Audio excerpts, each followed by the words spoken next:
I guess we are absolutely live, है ना। तो अच्छा मैं बता दूं, हम इस वाले लेक्चर के अंदर क्या करने वाले, we are going to do RTP. RTP को अपन कर देंगे सरक सरक सरक बेहतरीन तरीके से। तो है ना, without wasting any time let's start the discussion on RTP. मैं आपको बता दूं आरटीपी के बारे में कुछ। आरटीपी में दो पार्ट्स है। पहला है अमेंडमेंट वाला पार्ट, जिसमें सीएसआर में थोड़े अमेंडमेंट्स है और जिसमें थोड़े कंसेप्ट में अमेंडमेंट्स है। ठीक है, इंडेस के। अब ये अमेंडमेंट है ना, जो इंडेस के कंसेप्ट वाले अमेंडमेंट है, ये आरटीपी नवंबर 22 के अंदर भी दिए थे। तो अगर आपने मेरे से लेटेस्ट बैच की थी फास्ट ट्रैक एग्जाम ओरिएंटेड, तो ये बाय डिफॉल्ट आपको मैंने करवा भी दिया, आपको मालूम ही नहीं पड़ा रहेगा। और अगर अगर आपने मेरे से पहले पढ़ रखा है और आपको अमेंडमेंट करना है, तो सिर्फ यूट्यूब पे सर्च करना आरटीपी नवंबर 22, आपको ये अमेंडमेंट्स मिल जाएंगे। ठीक है, there is nothing major in this, तो आपको उसका टेंशन लेने का जरूरत नहीं है। ठीक है, पहली चीज। सेकेंड चीज, ये रही बात सीएसआर वाले अमेंडमेंट्स की। जैसे मैंने बताया, सीएसआर के जो अमेंडमेंट्स है वो रूल बेस्ड अमेंडमेंट है। मतलब बेसिकली आइडियली है ना, ये जो अमेंडमेंट है ये कुछ जो लॉ पढ़ता है उसको बताना चाहिए। एफआर में हमको सीएसआर किसी अकाउंटिंग अप्लाई होती है, सब अप्लाई नहीं होता है। बट ठीक है, वो अमेंडमेंट है तो अपन एक बार उसको डिस्कस कर लेंगे, आपको चिंता करने की जरूरत नहीं है। ठीक है, तो सीएसआर के अमेंडमेंट्स में लास्ट में डिस्कस कर लूंगा एक बार। और ये जो कंसेप्ट वाला है, ये तो आपने बाय डिफॉल्ट अगर लेटेस्ट बैच ली थी मेरे से, तो आपको करने का जरूरत अलग से नहीं है, मैंने करवा दिया उसको आपको। बट आपको फिर भी लगता है मेरे को एक बार वापस देखना है, तो आरटीपी नवंबर 22 यूट्यूब पे सर्च करो, मिल जाएगा। ठीक है, चलो। अब उसी के साथ फिर आता है क्वेश्चंस वाला पार्ट। तो मेन अपने पहले क्वेश्चंस वाला पार्ट करेंगे। ठीक है, क्वेश्चंस वाला पार्ट करते हैं और लास्ट में फिर वो आरटीपी में छोटे मोटे अमेंडमेंट्स है वो अपन एक बार डिस्कस कर लेंगे। चलेगा क्या? अरे यस और नो? Yes yes. चलो, क्वेश्चंस वाला पार्ट अपन शुरू करते हैं। अच्छा, ये जो भी मैं बोर्ड नोट्स मेंटेन करूंगा क्वेश्चंस पढ़ाते समय, तो ये बोर्ड नोट्स मैं अपने टेलीग्राम पे डाल दूंगा। ठीक है, तो अगर आपको वो ये बोर्ड नोट्स, मैं क्योंकि सोल्यूशन लिखाऊंगा जहां जहां इंपॉर्टेंट है, तो जो भी बोर्ड नोट्स है वो मैं टेलीग्राम पे डाल दूंगा। आपको अगर टेलीग्राम का लिंक चाहिए तो डिस्क्रिप्शन बॉक्स में आपको टेलीग्राम का लिंक मिलेगा, आप वो टेलीग्राम चैनल ज्वाइन कर लेना। सारी इंपॉर्टेंट अपडेट सब कुछ आपको उस चैनल के ऊपर मिल जाएगा, तो ज्वाइन करके जरूर रख लेना, it can be very useful for you as well. ठीक है, और इस यूट्यूब को भी सब्सक्राइब कर लेना, और वीडियो पसंद आए तो लाइक करके बिना मत जाना। ठीक है, चलो शुरू करें क्या? ओ हीरो लोग है, धरती मेरी माँ है। चलो एनीवेज लेट्स स्टार्ट।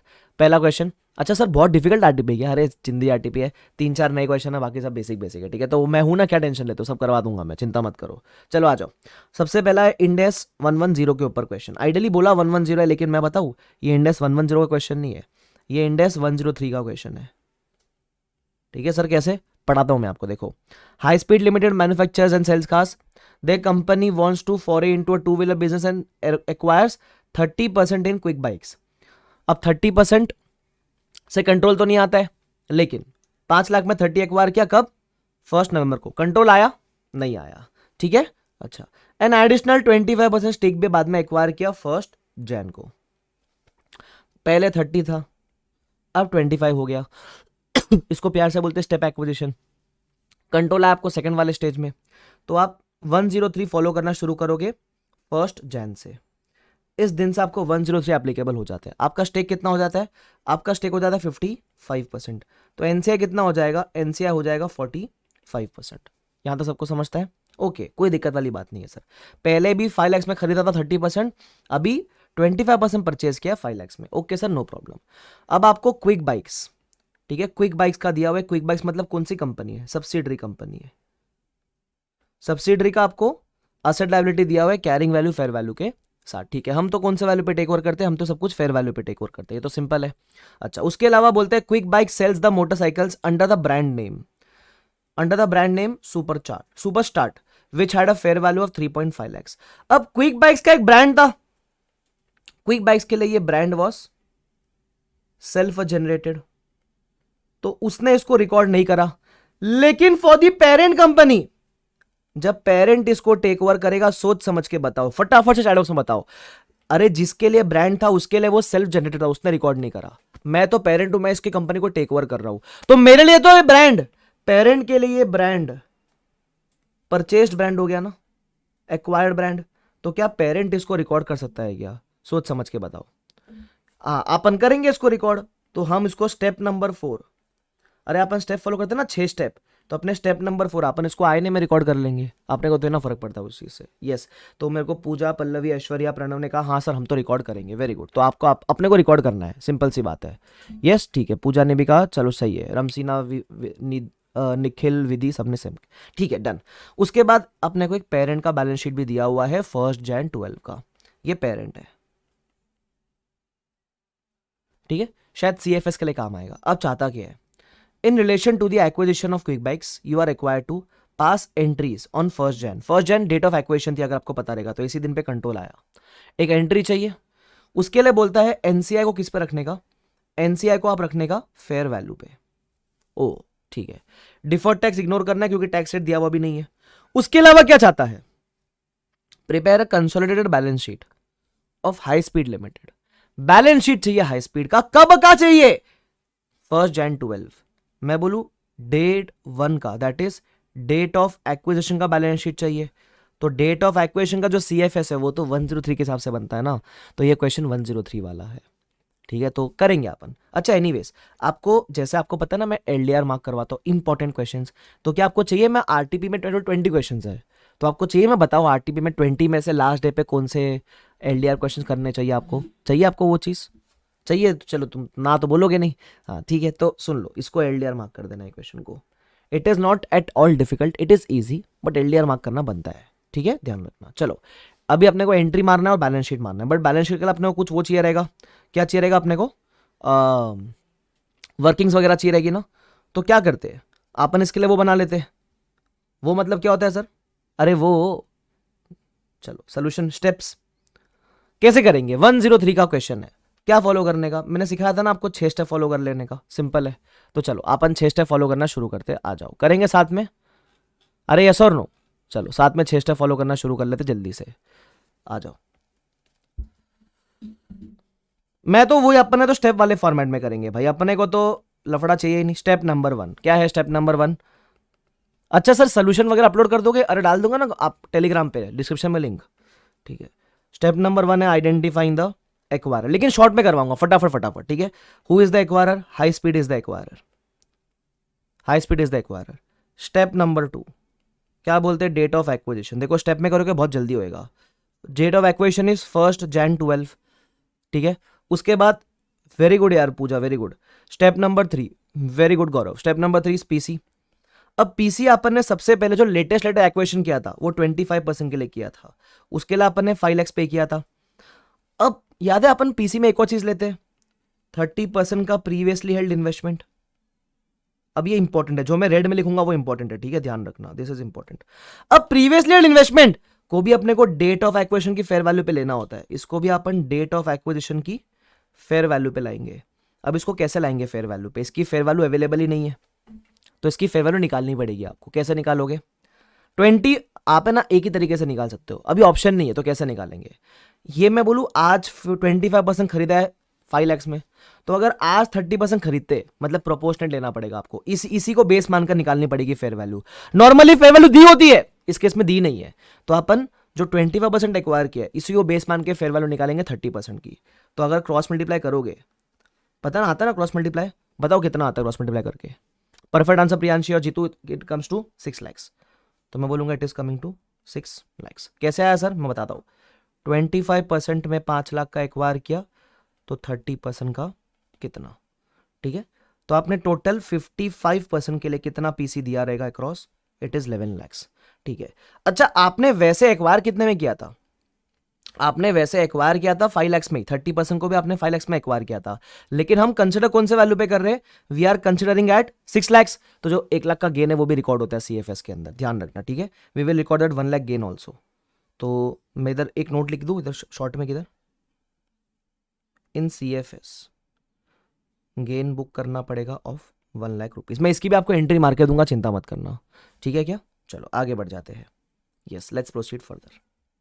अच्छा एक बात बोलूँ क्या, वैसे पेरेंट है ना, पेरेंट, ये पेरेंट है हाई स्पीड, हाई स्पीड की बैलेंस शीट देखो, हाई स्पीड की बैलेंस शीट में इन्वेस्टमेंट दिख रहा है, तो अपन जब एंट्री मारेंगे तो अपन 2 पीसी नहीं बोलेंगे, हम 2 इन्वेस्टमेंट करेंगे। अभी मैं ये सब सिखा चुका हूँ, ठीक है, CFS वगैरह में, तो ध्यान रखना उस बात का, मैं चीज़ें सिखाऊंगा नहीं, अपन चीज़ें सॉल्व करेंगे अभी। तो अपन 2 पीसी ने 2 इन्वेस्टमेंट करेंगे, इन्वेस्टमेंट 10 लाख पे दिखाया है, तो पहले आप जो 10 लाख कैसे आया सर, 30% 5 लाख में लिया था, फिर 25% 5 लाख में लिया है, 10 लाख हो गया। बट हमको जो पहला 30% था, दिखाओ क्या, 30% का 5 लाख पहले लिया था, फिर 25% आपने 5 लाख में लिया, बट ये जो प्रीवियसली हेल्ड है इसको हमको कितने पे लेना है, 6 लाख पे लेना है, तो पहले हम इसको 6 लाख पे लेकर जाएंगे, फिर एलिमिनेट करेंगे। ध्यान रखना इसकी फेयर वैल्यू इतनी है ना, चलो वो मैं दिखाऊंगा आपको कैसे करना है। एनीवेज एंट्री मार तक समझ लेंगे वो चीजें, पीसी वाला पार्ट हो गया। फिर आता है step number 4, that is INA. INA में क्या आएगा, इसके सारे असेट्स, तो असेट्स में क्या है, PP investment trade receivable, don't forget to record brand also, ठीक है। तो PP investment trade receivable brand, ये 4 लिख देता हूं।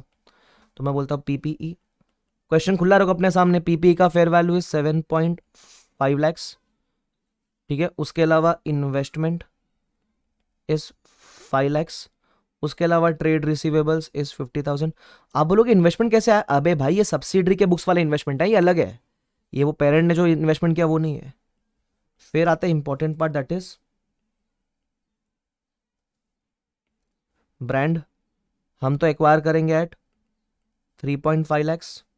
उसके अलावा और एक था less trade payables, trade payable is 1.5 lakhs, सबका फेयर वैल्यू कंसिडर करना। तो आपका आईएनए आ जाएगा 15 लैक्स, ठीक है क्या। चलो वेरी गुड, आगे बढ़ जाते हैं। तो स्टेप नंबर 4 हो गया, आईएनए 100% के लिए it is 15 lakhs. Step number 5 क्या रहेगा, step number 5 will be NCI, NCI is 45%। Question में एक चीज क्लियरली बोली थी कि जब एनसीआई कंसिडर करोगे तो एनसीआई को आपको फेयर वैल्यू पे कंसिडर करना है। अब प्रॉब्लम यह है कि एनसीआई की फेयर वैल्यू पे अवेलेबल नहीं है और कोई रास्ता भी नहीं अपन निकाल सके। इसको क्वेश्चन में बोला है कि कौन से वैल्यू पे लेना है, फेयर वैल्यू पे। इसका फेयर वैल्यू निकालने का एक ही तरीका बचता है, इसकी फेयर वैल्यू वैसे दी हुई नहीं है, नॉट गिवन, और कोई इंफॉर्मेशन भी नहीं है, बट एक तरीके से निकाल सकते हो। पता है कैसे, जो आपने आज 25% परचेस किया, वो 5 लाख में परचेस किया ना, उसी को बेस मानकर, है ना सर, उसी को बेस लेना पड़ेगा, यस। तो आपने 25% खरीदा 5 लाख में, तो बाकी 45% की आपकी वैल्यू कितनी। इसी तरीके, इसमें इस तरीके से अपन हर क्वेश्चन में कभी निकालते नहीं है, बट इस क्वेश्चन में इंफॉर्मेशन नहीं है, इसलिए यही तरीका अपनाना पड़ेगा अपने को। तो ये होगा स्टेप नंबर 5। फिर है step number 6, that is goodwill या जीबीपी। तो देख लो, आपने पीसी दिया 55% के लिए, अच्छा अलग अलग दिखाना चाहिए, अलग अलग दिखाते हैं, चलो। पीसी दिया 25% के लिए 5 lakh, plus previously held investment for 30% 6 lakh, plus NCI 45%, कितना है 45% का एनसीआई 9 लैक्स, माइनस आईएनए कितना है 15 लैक्स। तो आपको मिलेगा गुडविल। गुडविल मुझे क्या आंसर किया सबने, ऐश्वर्या संकेत प्रणव ने कहा गुडविल आता है 5 लैक्स का, वेरी गुड। तो ये सिंपल सा पार्ट हो गया।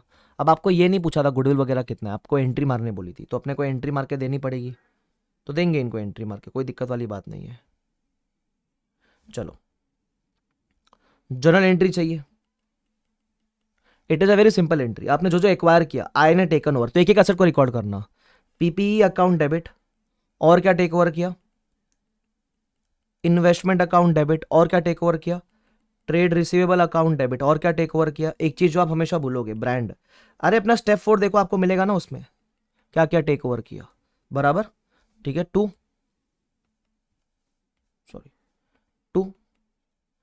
क्या 2 पीसी कर सकता हो क्या, 2 पीसी मत कर देना, आप करोगे 2 इन्वेस्टमेंट्स इन क्विक लिमिटेड। अब मैं इन्वेस्टमेंट को कौन से वैल्यू पे एलिमिनेट करूं, देखो अब है ना 2 तरीके इसके, मैं बताता हूं आईसीआई ने कैसे किया और आप कैसे कर सकते हो, सुन लो। एक तरीका तो यह है कि पहले आप एंट्री ये मारो, पहले आप बोलो इन्वेस्टमेंट को बढ़ाने का है ना अपने को, तो इन्वेस्टमेंट इन क्विक लिमिटेड वो 1 लाख से बढ़ेगी ना, जो प्रीवियसली हेल्ड था 5 लाख पे टेक ओवर किया, लेकिन उसकी वैल्यू 6 लाख हो गई, तो investment in quick will increase by 1 lakh, to PNL बोलोगे 1 लाख, तो इससे आपका इन्वेस्टमेंट का रिवाइज वैल्यू कितना हो जाएगा, 10 + 1 इट विल बी 11 लैक्स। तो या तो आप उसको 11 पे एलिमिनेट करो पहले ये एंट्री मारकर, या तो आप 11 पे एलिमिनेट करो पहले ये एंट्री मारकर, या फिर अगर आप ये एंट्री नहीं मारना चाहते हो, आपको चाहिए कंबाइंड एंट्री, तो आप क्या करो, आप इसी एंट्री में मर्ज कर दो, आप इसको इन्वेस्टमेंट को एलिमिनेट करोगे 10 लैक्स पे, और 2 पीएनएल रिकॉर्ड करोगे 1 लैक्स, जो प्रॉफिट हुआ था ना, profit on previously held investment. तो अगर आपको ये एंट्री नहीं मारनी है, अगर आपको ये एंट्री नहीं मारनी है, तो आप कंबाइन एंट्री पास कर सकते हो, आईसीआई ने कंबाइन एंट्री पास किया है। या तो ये एंट्री अलग से मारो और फिर इन्वेस्टमेंट को 11 पे एलिमिनेट करो, फिर यहां ये नहीं आएगा, फिर इन्वेस्टमेंट 11 पे बाहर जाएगा। लेकिन अगर आपको ये एंट्री नहीं मारनी है तो आप डायरेक्टली ऐसा कर सकते हो, हम वो करते हैं जो आईसीआई ने किया, सिंपल कहानी, क्लियर, दैट्स इट, सिंपल है यार, तो हाँ, तू पीसी मत करना, तू इन्वेस्टमेंट किया और उस पर प्रॉफिट वगैरह भी बुक किया। उसके अलावा और क्या टेक ओवर किया तू? ट्रेड पेबल टेक ओवर किया था 1.5 लाख का। और एक और चीज आती है ना, 2 NCI, भूलोगे ये चीज? 45% के लिए कितना? 9 लाख। डिफरेंस क्या था अपना? गुडविल। अब ऊपर फिगर्स तो भरे नहीं। पीपी था 7.5 लैक्स, ये था 5 लैक्स, ये था 50,000। उसके अलावा और क्या था? ब्रांड था 3.5 लैक्स, गुडविल आया था 5 lakh rupees. That's it. I hope this is clear to everyone. ये first part of the question था, तो अपन ने फर्स्ट पार्ट कंप्लीट कर दिया। अगर आप ज़्यादा कंफर्टेबल हो, 6 स्टेप फॉलो नहीं करोगे, डायरेक्ट करना तो डायरेक्ट करो, बट करोगे तो बेटर है। 6 स्टेप फॉलो। उसके बाद एक और चीज़ पूछी थी, that was consolidated balance sheet पूछा था ना, तो बना के देंगे अपन इनको। बैलेंस शीट बनाना बड़ा सिंपल है, ठीक है। Consolidated balance sheet of high speed. हो सके तो खुद से ट्राई करने का, और मेरे साथ जब करोगे तो सिर्फ चेक करो कि सही आ रहा है कि नहीं आ रहा है आंसर, बस उतना ही चेक करना आप। High speed limited as at 1 January 12। ठीक है, देख लो। सबसे पहले फटाफट से असेट साइड आता है। असेट्स में आता है नॉन करंट असेट, उसमें आता है पीपीई। ठीक है, पीपीई कितना है? तो कैसे करेंगे? तुम्हारा पीपी ये रहा, और साथ में तुम ये टेक ओवर करना फेयर वैल्यू पे, तो 13.5 प्लस 7.5 ऐसा करके। ठीक है, तो हो सके तो खुद से ट्राई करो, उसे चेक कर लेना। तो 13.5 प्लस 7.5 लैक्स कितना हो जाएगा? It will come to 21 lakhs. ठीक है, उसके बाद है very good Sanket, investment in bonds. वो जो टेक ओवर किया हमने 5 लाख रुपीज का। उसके बाद है investment in quick, that is subsidiary में जो इन्वेस्टमेंट किया वो। याद है, ये एलिमिनेट हो जाता है। हम तभी तो पीसी रिकॉर्ड नहीं करें क्योंकि इसको एलिमिनेट करना है। ठीक है, ऐश्वर्या कहते टैली भी हो गया, वेरी गुड ऐश्वर्या। उसके अलावा एक चीज आप भूलोगे, that is brand. Actually intangible asset लिखना चाहिए अपने को।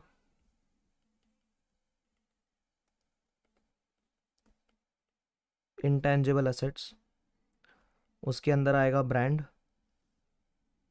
3.5 लैक्स, और एक और चीज भूलोगे, वो है गुडविल 5 लैक्स। मैं बता रहा हूँ ना, भूलोगे ये दो भूलोगे, याद नहीं रहेगा आपको, ध्यान रखना। चलो, उसके बाद आपने बेसिक चीज है, फिर आता है करंट असेट। करंट असेट में ट्रेड रिसीवेबल और सीसीई। ठीक है, अब मैं डायरेक्ट लिखूँ क्या? Trade receivable is 1.3 lakhs total. कैसे है 1.3? 80 प्लस 50, और कैश एंड कैश एक के पास ही था 5.2 लैक्स। टोटल मारना 41 लैक्स आएगा मेरे हिसाब से।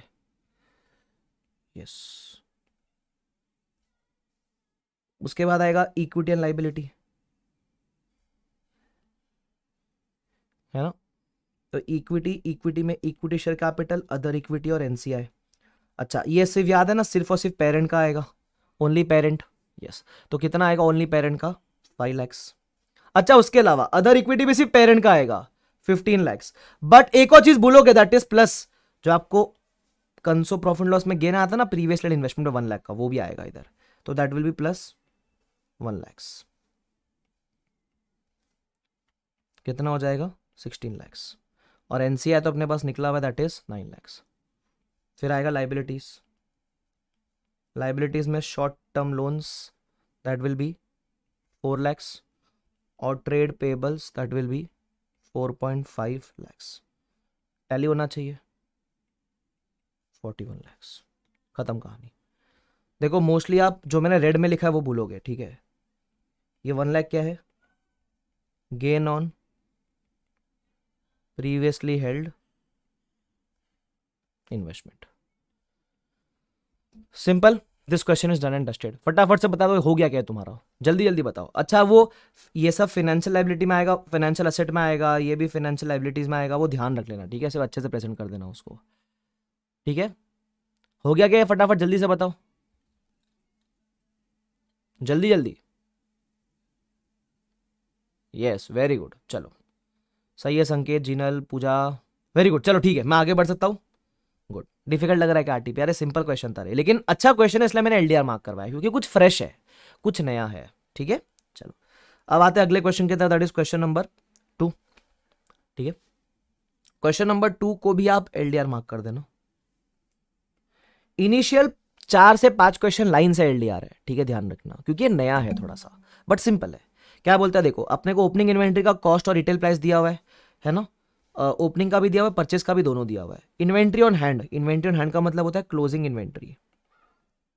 क्लोजिंग इन्वेंट्री का अपने को रिटेल प्राइस दिया हुआ है, क्लोजिंग इन्वेंट्री तो कॉस्ट पे होनी चाहिए ना, वो नहीं है। और सेल्स दिया हुआ है, सेल्स के लिए अपने को सीओजीएस भी चाहिए रहता है, तो ठीक है निकाल लेंगे। अब वो बोलता है applying the retail method, compute the following. जैसे जैसे बोला वो निकालते हुए चलना। क्या चाहिए इनको? Percentage of cost price over retail price. इनको परसेंटेज चाहिए कॉस्ट और रिटेल प्राइस का। इसका मतलब क्या है, अगर आप cost divide by selling price करोगे, रिटेल प्राइस करोगे, तो आपको परसेंटेज मिलेगा कॉस्ट का। सिंपल, यही करना है आपको। खुद ही बोलता है percentage of cost over retail price, तो जैसे उसने बोला वैसे निकालते हुए चलो। कॉस्ट कैसे मिलेगी? टोटल मारो opening plus purchase. Retail price कैसे मिलेगा? टोटल मारो ओपनिंग और परचेज का, इससे मिलेगा आपको। फिर परसेंटेज निकाल लेंगे। चलो आ जाओ, साथ में करते हैं इसको भी, जितना हो सके सॉल्व करेंगे अपन, ताकि राइटिंग प्रैक्टिस अपनी होते हुए चले साथ साथ में। ठीक है, क्वेश्चन नंबर 2, ये भी एलडीआर है। तो कॉस्ट कितना है? 6250 कॉस्ट था, प्लस ओपनिंग का और परचेज का 19500, तो कॉस्ट आया 25750। फिर चाहिए रिटेल प्राइस 8000 प्लस 34000, कितना आएगा? 42000। तो अब part number A, percentage of cost over retail price, यही पूछा है ना, तो कैसे निकालोगे? अरे 25750 डिवाइड बाय 42000 इंटू 100, तो कितना आता है परसेंटेज? जरा बताओ, बता दो इनको कितना आता है, अरे बता दो। तो 61.31% आता है मेरे हिसाब से, है ना? 61.31%। देख ले एक बार, इन्होंने राउंड ऑफ करके लिया हुआ है, अपन राउंड ऑफ नहीं, अपन एग्जैक्ट लेते हैं। 61.31%, खत्म कहानी। ये पहला पार्ट था, पहला पार्ट डन। बताओ कितना इजी था। सेकेंड पार्ट चाहिए कॉस्ट ऑफ क्लोजिंग इन्वेंट्री। अब बोलते हैं क्लोजिंग इन्वेंट्री तो रिटेल प्राइस पे है ना, तो इसकी कॉस्ट चाहिए। अब कोई भी चीज का कॉस्ट कैसे निकालोगे? पता है, आप ये परसेंटेज से निकाल सकते हो ना। अगर आपकी सेलिंग प्राइस इतनी है तो इसका 61% चीज कॉस्ट है। अगर सेलिंग प्राइस इतना है तो 61% कॉस्ट है। तो अगर सेलिंग प्राइस 23,000 है तो कॉस्ट कितना है इसका? 61%, 61.31%। तो निकाल लो। वैसा निकाल, इतना सिंपल काम है, बेसिक लॉजिक, बेसिक मैथ सही है यार ये। क्लोजिंग इन्वेंटरी एट कॉस्ट, क्या बोलेंगे? निकालने के 100 तरीके, अपन इजी वाला लेंगे ना। 61.31% कर लो। 23,000 इंटू 61.31%, 23,000,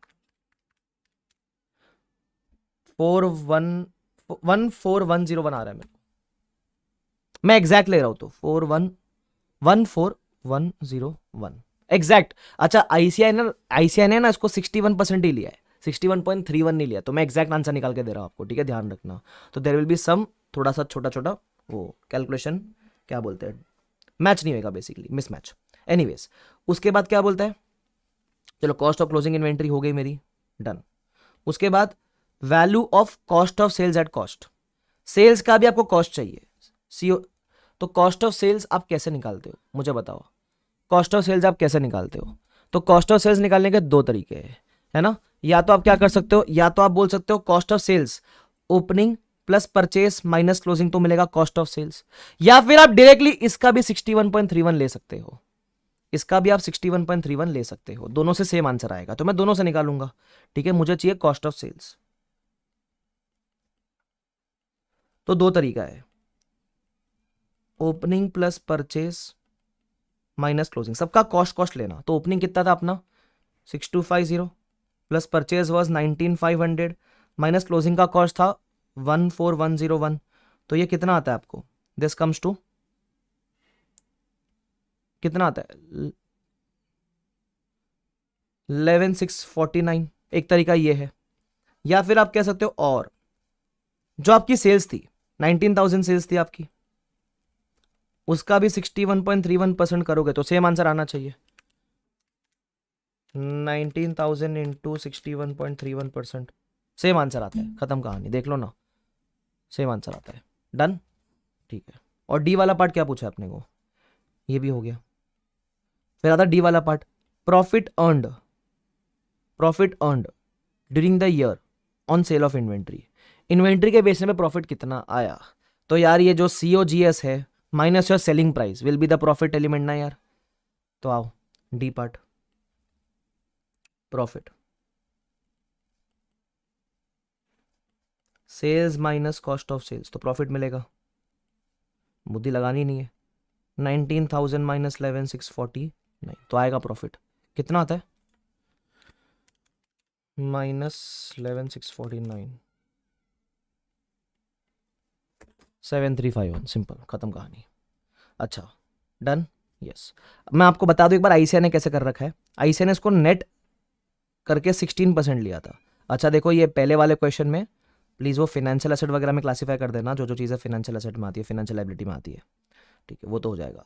अब देखो इन्होंने 61% नेट लिया हुआ है, 0.31 नहीं लिया, आपने 0.31 लिया तो थोड़ा बहुत माइन्यूट फर्क आएगा, तो रोना धोना मत उस केस में। अगर वैसा नहीं चाहिए तो एग्जैक्ट ले लो फिर जो ICA ने लिया। बट अब अपन तो डेसिमल 2 डेसिमल लेते हैं ना, अपने को सपना धुना वाले क्या करने वाले हो, तो 2 डेसिमल लेके चलो, चलेगा। चलो क्लियर है, ये था क्वेश्चन नंबर 2 LDR, बहुत ही शानदार। फिर आता है इंडेस 19। अब जिसने ये इंडेस कर रखा है उसी को आएगा ये वाला क्वेश्चन। क्या बोलता है सुनो, from the following particulars compute, क्या चाहिए, नेट डिफाइंड बेनिफिट लाइबिलिटी, एक तो ये चाहिए, and expenses to be recognised in profit and loss, जो एक्सपेंस प्रॉफिट एंड लॉस में जाकर वो बताओ, ठीक है, बता देंगे। सबसे पहले नेट डिफाइंड बेनिफिट लाइबिलिटी चाहिए, तो ये DBO का आपको कैलकुलेशन दिया हुआ है, करंट ईयर का प्रीवियस ईयर का, प्लान असेट का कैलकुलेशन दिया हुआ है करंट ईयर का प्रीवियस ईयर का, थोड़ा नेक्स्ट पेज पे भी है, ठीक है, थोड़ा ये पेज पे भी है। तो अपने को क्या चाहिए, नेट नेट का बैलेंस, क्या आपको पता है ना बैलेंस शीट में नेट ऑफ करके दिखाते हैं अपन।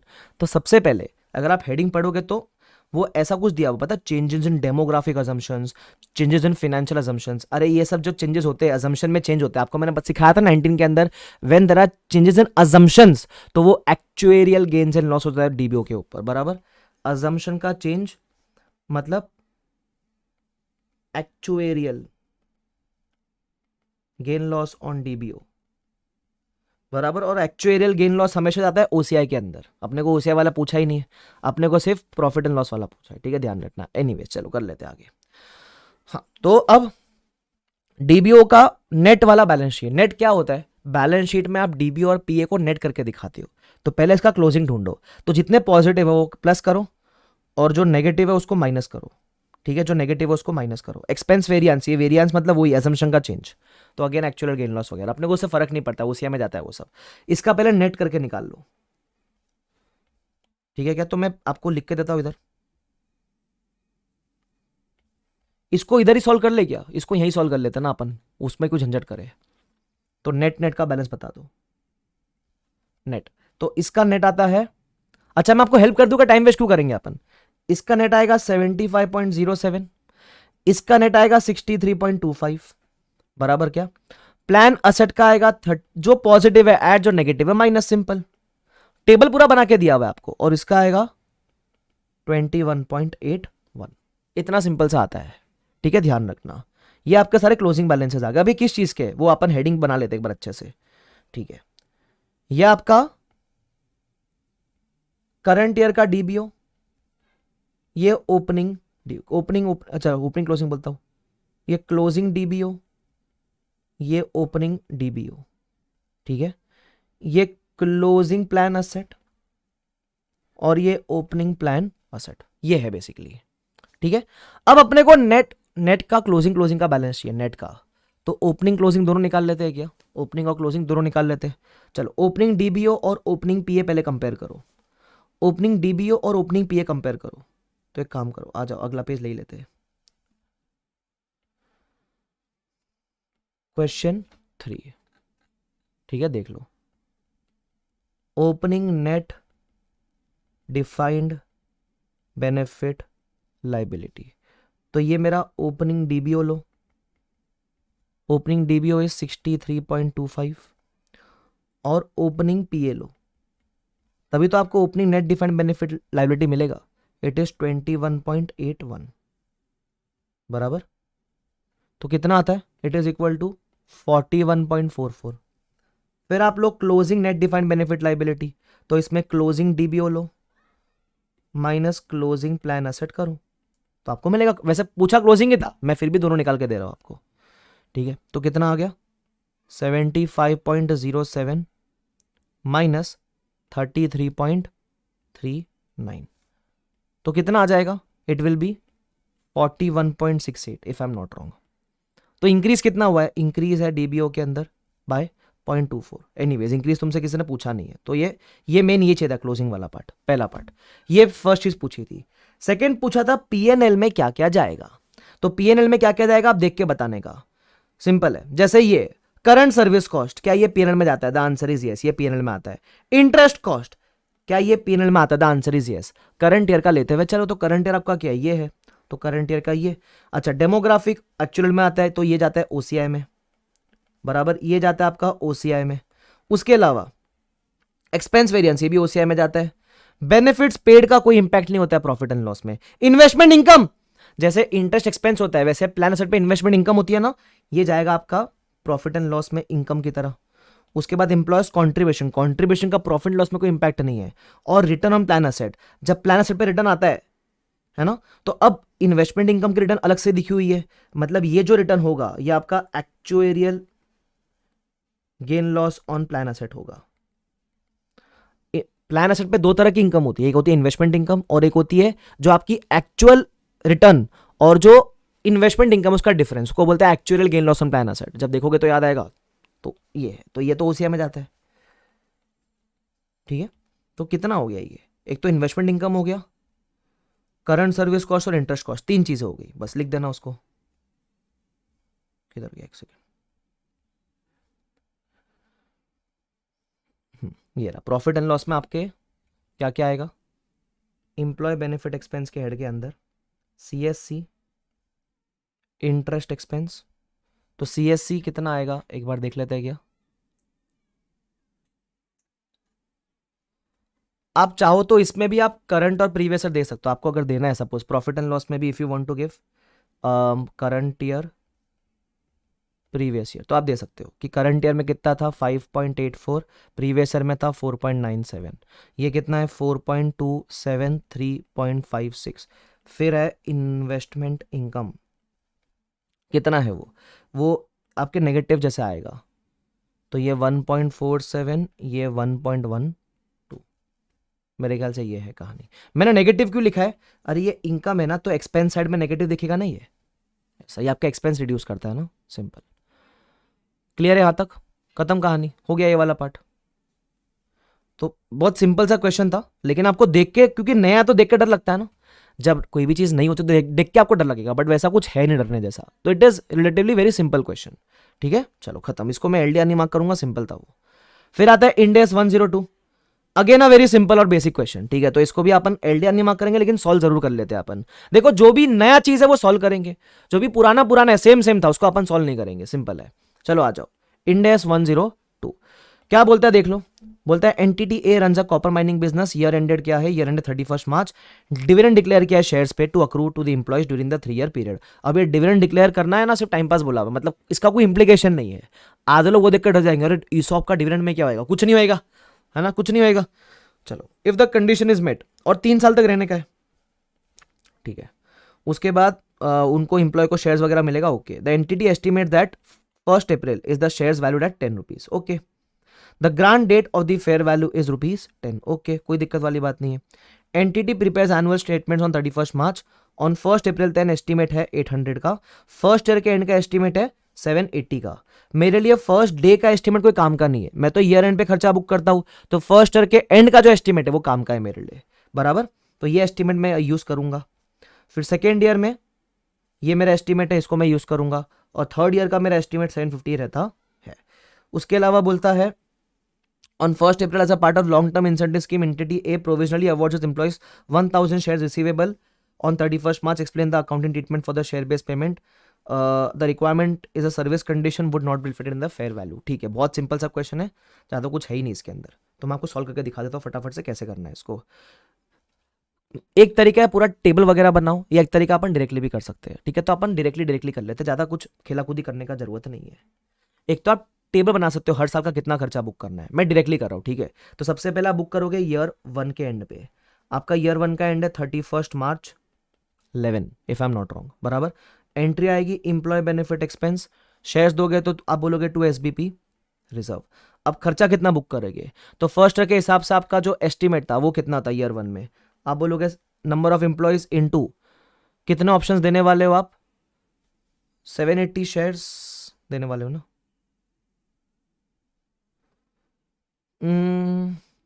कुछ नहीं बोला तो एक, हाँ एक एम्प्लॉय को एक शेयर ऐसा मान लो, चलो 800 शेयर से डायरेक्टली दिया हुआ है। Okay, number of employees into number of options वो सेम आ गया, into fair value 10 into expired period divide by total vesting period, बस माइनस एक्सपेंस। तो आपने प्रीवियस में कुछ बुक नहीं किया तो कितना आएगा, 2600 आएगा मेरे हिसाब से, बराबर।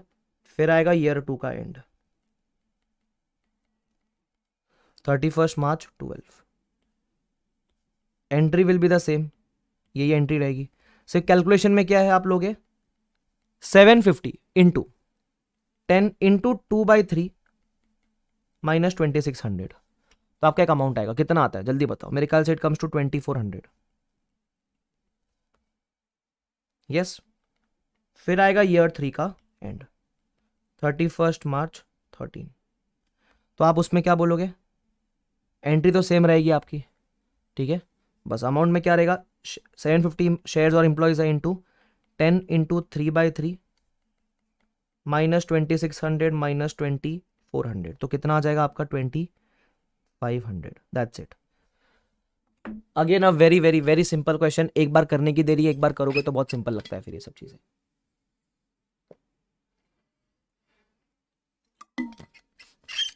आई hope this is clear to everyone. अरे समझते हैं तुमको यहां तक, फटाफट से बताओ। यस डन, ये हो गया आपका question number 4।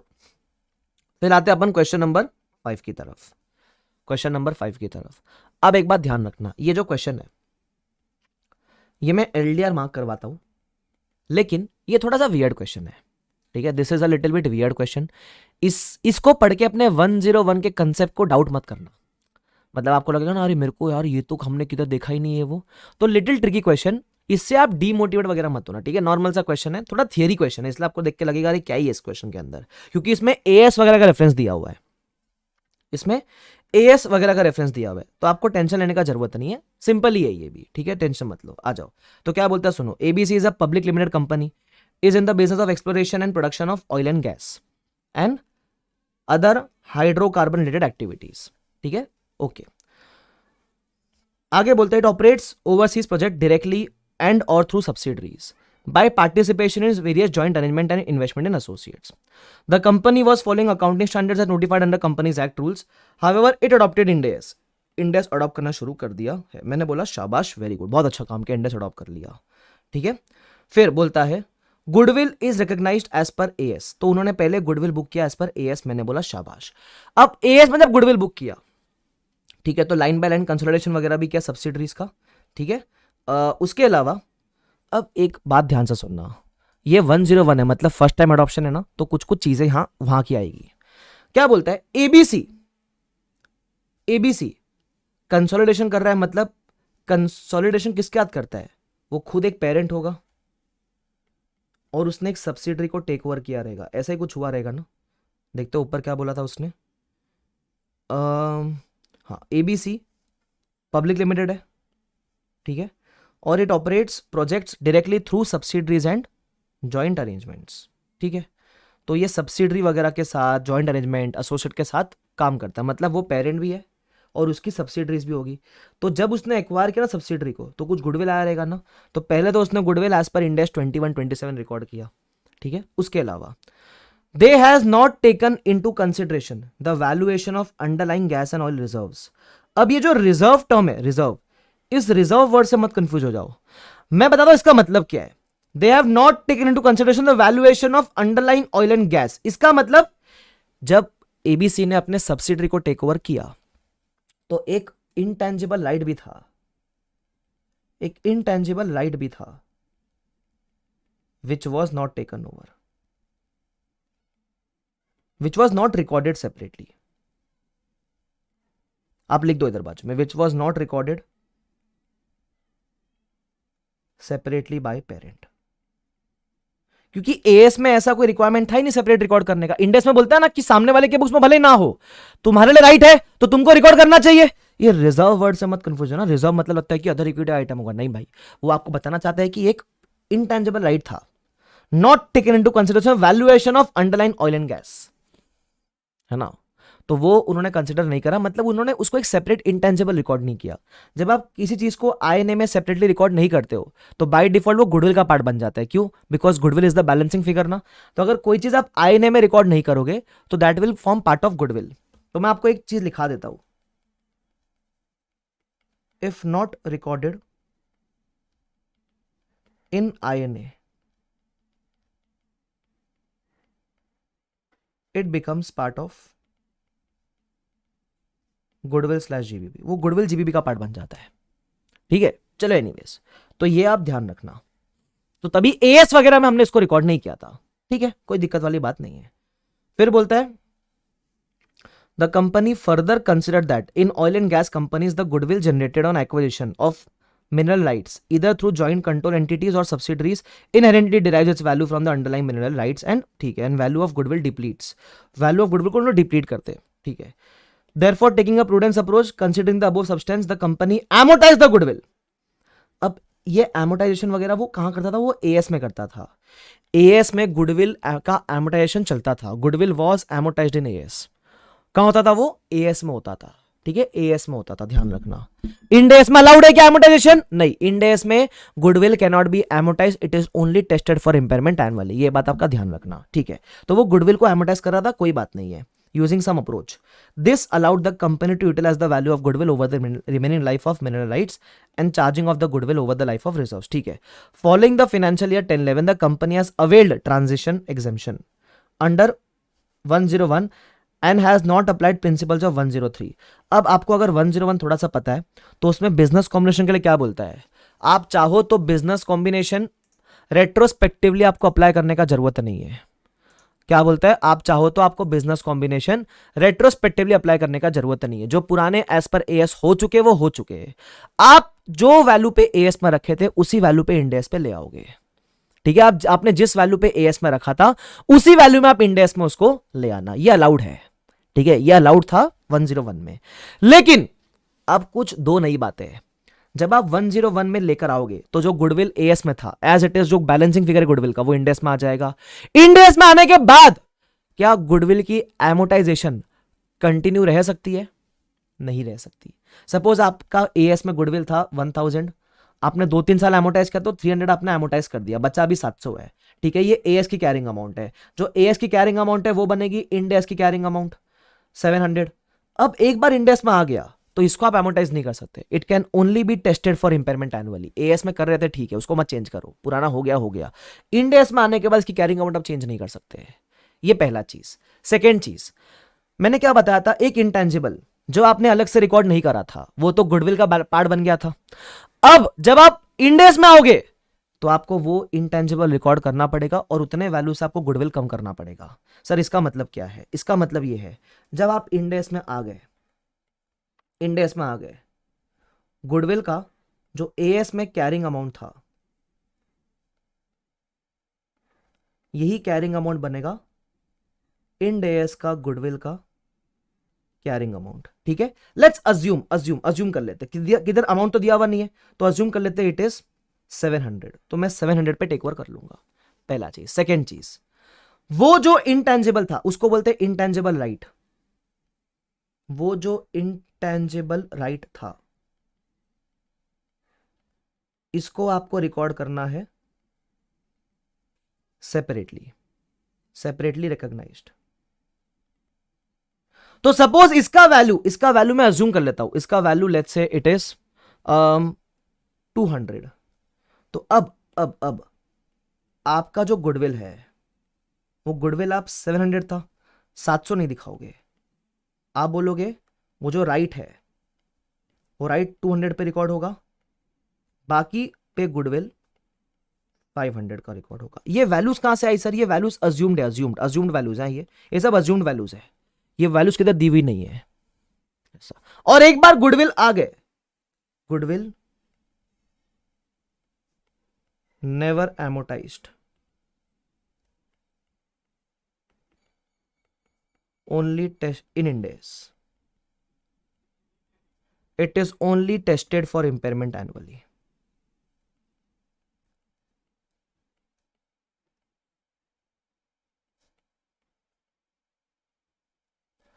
Goodwill is never amortized. It is only tested for impairment annually. Simple, खत्म कहानी। ये था पूरा कंसेप्चुअल ज्ञान इसका। अब इन लोग क्या बोलते हैं देख लो, लिख लो आप, पहले लिख लो, चलो 2 सेकंड दे रहा हूं आपको, 10 सेकंड दिया, लिखो फटाफट, फिर आपको वापस एक बार एक्सप्लेन कर दूंगा, फिर आगे का क्वेश्चन पढ़ के खत्म करते हैं इसको, ठीक है? चलो कर लो कर लो कर लो।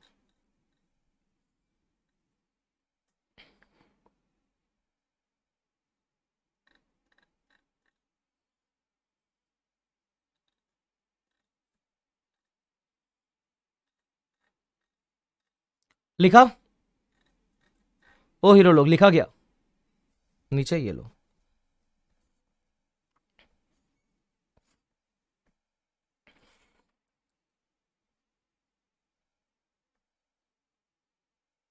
चलो डन। अब सुनो, वापस एक बार बता दूं क्या बोला। इंड एस में हम एग्जाम्पशन ले रहे कि हमको 103 रेट्रोस्पेक्टिव फॉलो नहीं करने का, कोई बात नहीं। जो एएस की कैरिंग अमाउंट है, जो एएस की कैरिंग अमाउंट है, वही इंड एस की कैरिंग अमाउंट बन जाएगी, ठीक है? उसके अलावा इंटेंजिबल जो आपने रिकॉर्ड नहीं करा था, वो आपको सेपरेटली रिकॉर्ड करना पड़ेगा, तो वो उतने से गुडविल कम होना चाहिए ना। तो सपोज इसकी वैल्यू 200 थी, तो आप गुडविल 700 नहीं, गुडविल दिखाओगे 500 और इसको दिखाओगे 200 पे। और गुडविल आज के बाद एमोटाइज मत करना, only tested for impairment annually. मैंने एकदम सिंप्लीफाई कर दिया आपके लिए, ठीक है? अब देखो क्या बोलता है वो, ABC considering the substance over form of goodwill in the nature of acquisition intends to continue amortization. They want to continue amortization जो AS में कर रहे थे, वो उनको Ind AS में भी फॉलो करना है ना? Is it allowed? मैं बोलूँ नॉट अलाउड। Ind AS में आने के बाद नहीं चॉल्वे। Comment on the appropriateness of accounting treatment under Ind AS for amortization of goodwill by the company, state whether accounting treatment is बराबर है या नहीं है। तो उन्होंने ज्ञान दिया हुआ आपको, चाहिए तो मैं ज्ञान के अंदर भी आपको ना रेलिवेंट चीजें मार्क करवा देता हूँ। आ जाओ फटाफट से, जल्दी से आ जाओ। It is on page number आपको 22 पे मिलेगा, ठीक है? आई होप आप आरटीपी लेके बैठे हुआ, गधे जैसे बिना आरटीपी के बैठे तो और मजा, और अच्छी बात है आपके लिए, वेरी गुड। सुन लो, अब सबसे पहले रेफरेंस देते हैं इंड एस 101 का, ठीक है? कैरिंग अमाउंट ऑफ गुडविल और capital reserve shall be the carrying amount in at the date of transition to Ind AS, ठीक है? सिंपल। उसके अलावा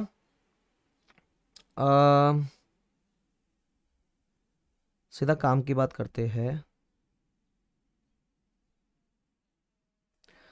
Since the right was not recorded in the books at that time, value of goodwill subsumed of that intangible should be separately identified in the books.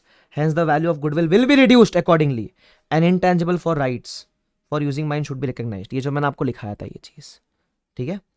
आगे उसके अलावा once goodwill is recognized in the opening balance sheet, entity has to follow provision of Ind AS, which is goodwill is not amortized but rather tested for impairment annually. बस ये वो ज्ञान है जो मैंने आपको सब समझाया with the help of amounts, ठीक है? एकदम सिंप्लीफाई कर दिया मैंने आपके लिए, ध्यान रखना। चलो, सबको समझता है ये वाला क्वेश्चन? ठीक है, this was a good question, this was something new, तो अच्छी बात है ये। देखो आरटीपी में ऐसा आता है चीजें, जैसे अभी एक इंडेक्स 23 वाला क्वेश्चन करेंगे अपन, ये भी कुछ नया क्वेश्चन है। मतलब ये कंसेप्ट ऐसा नहीं है कि जो एग्जिस्ट ऑलरेडी करते थे। इट इज पॉसिबल कि ऐसे कुछ कंसेप्ट भी है जो पहले एग्जिस्ट नहीं करते थे, पहले इसके ऊपर कोई क्वेश्चन था ही नहीं, अब अचानक से आरटीपी में नया क्वेश्चन आ गया, तो देख लेने का आरटीपी के अंदर, लोड लेने का नहीं ज्यादा। अब ये सबसे इंपॉर्टेंट क्वेश्चन है इंडेक्स 23 का। मैं बता दूं क्या, अभी कभी कभी ये भी होता है, आरटीपी मई 23 के है ना, तो मई 23 में नहीं पूछेगा, नवंबर 23 में पूछेगा। जब भी पूछेगा अपने को करके जाना बराबर, तो ये अपने को करना है, ध्यान रखना। तो इंडेक्स 23 एलडीआर है, कर ले वाला पार्ट क्या? चलो कर लेते, क्या बोलता है देख लो। LT is in the process of construction of building. The construction process is expected to take about 18 months. चालू होएगा 1 Jan से, चलेगा 30th जून तक। The building meets the definition of a qualifying asset. अच्छा कोई बात नहीं, तो 18 मंथ्स चलेगा काम, तो क्वालिफाइंग असेट तो है। 4 खर्चा किया आपने, एक 1 Jan को, एक 30th जून को, एक 31 मार्च को, एक 30th जून को, ठीक है, 11 में शुरू किया, फिर 11, फिर 12, फिर 12, ऐसा खर्चा किया। अब बोलता है on 1 July LT issued 10% debentures for 50 crore. मतलब बोरिंग कब लिया?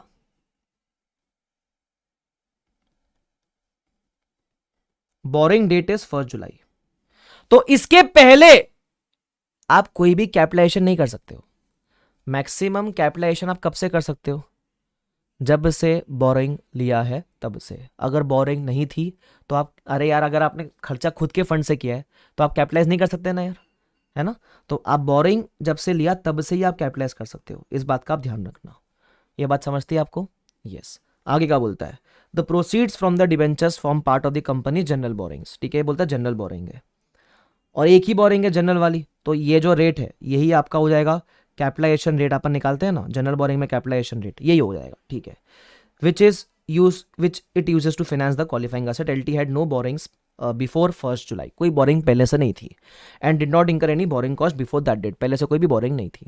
ठीक है, फिर बोलता है LT इंकर 25 crore before obtaining general boring and 25 crore after obtaining general boring. But ये आप ये नहीं बोलने का कि 25 करोड़ तो पहले इंकर होगा तो उस पर आप कैपिटलाइज करोगे नहीं, कुछ भी करेंगे, कितना करेंगे, कैसे करेंगे, बताता हूं आगे।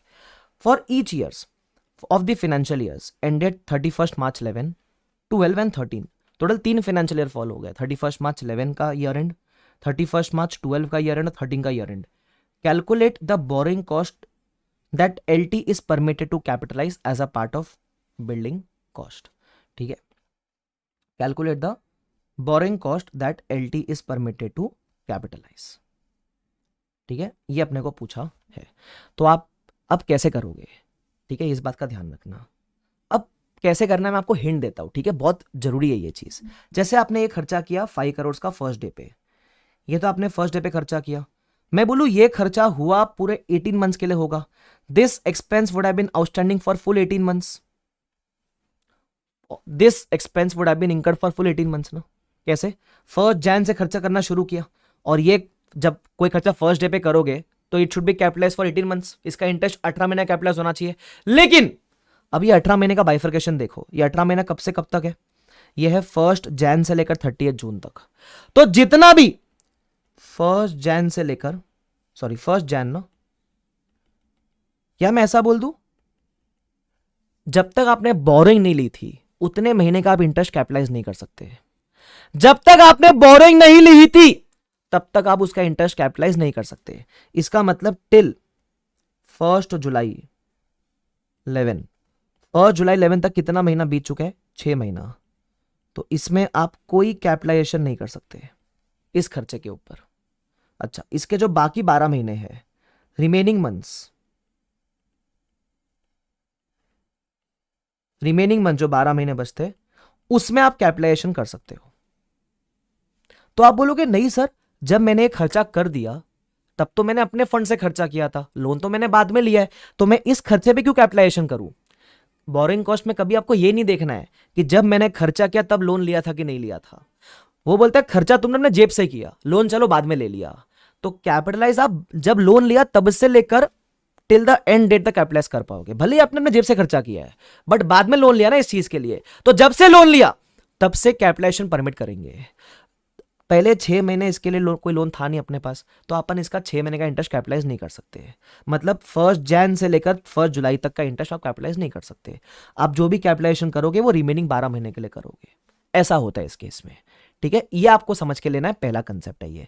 तो मैं आपको सब कुछ लिखाऊंगा, आपको चिंता मत करना, सब कुछ लिखाऊंगा मैं आपको, बस चीजें सिर्फ समझ के लो। ठीक है, आपको कोई कोरिलेशन नहीं चाहिए होता है कि भाई जब खर्चा किया तब लोन था कि नहीं था, वो नहीं देखना है आपको। वो बोरिंग कॉस्ट कभी चेक करना आपको बोलता ही नहीं है कि कोरिलेशन चेक करो कि जब खर्चा किया था बोरिंग था कि नहीं था, फर्क नहीं पड़ता। खर्चा भले पहले कर ले, लोन बाद में ले ले, तो जब लोन लिया ना उस दिन से आपको परमिट करेगा फिर, ऐसा। ठीक है, ध्यान रखना। और पुराने वाले खर्चे भी परमिट कर देगा वो, ऐसा नहीं कि जब लोन लिया उसके बाद वाले खर्चे परमिट करेगा। लोन लेने के जो पहले के खर्चे उस पर ही परमिट करेगा, बट किस डेट से परमिट करेगा? जिस दिन से लोन लिया है उस दिन से परमिट करेगा। अब इसको सर हम प्रेजेंट कैसे करें, क्योंकि ये कंफ्यूजिंग हो जाएगा।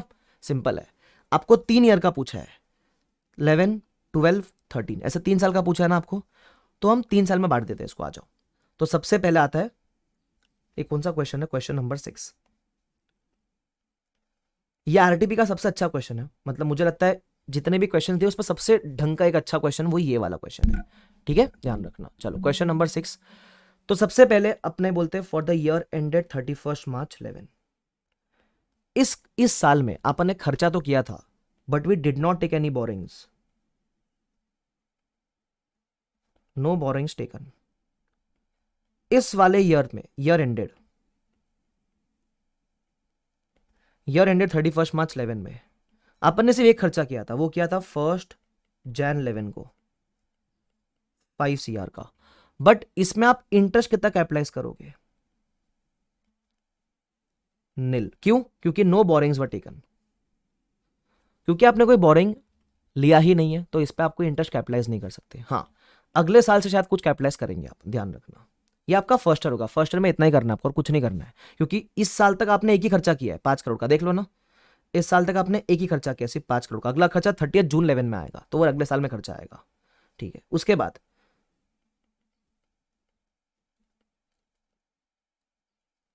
For the year ended 31 March 12, अभी अगले साल पे आ गए अपन।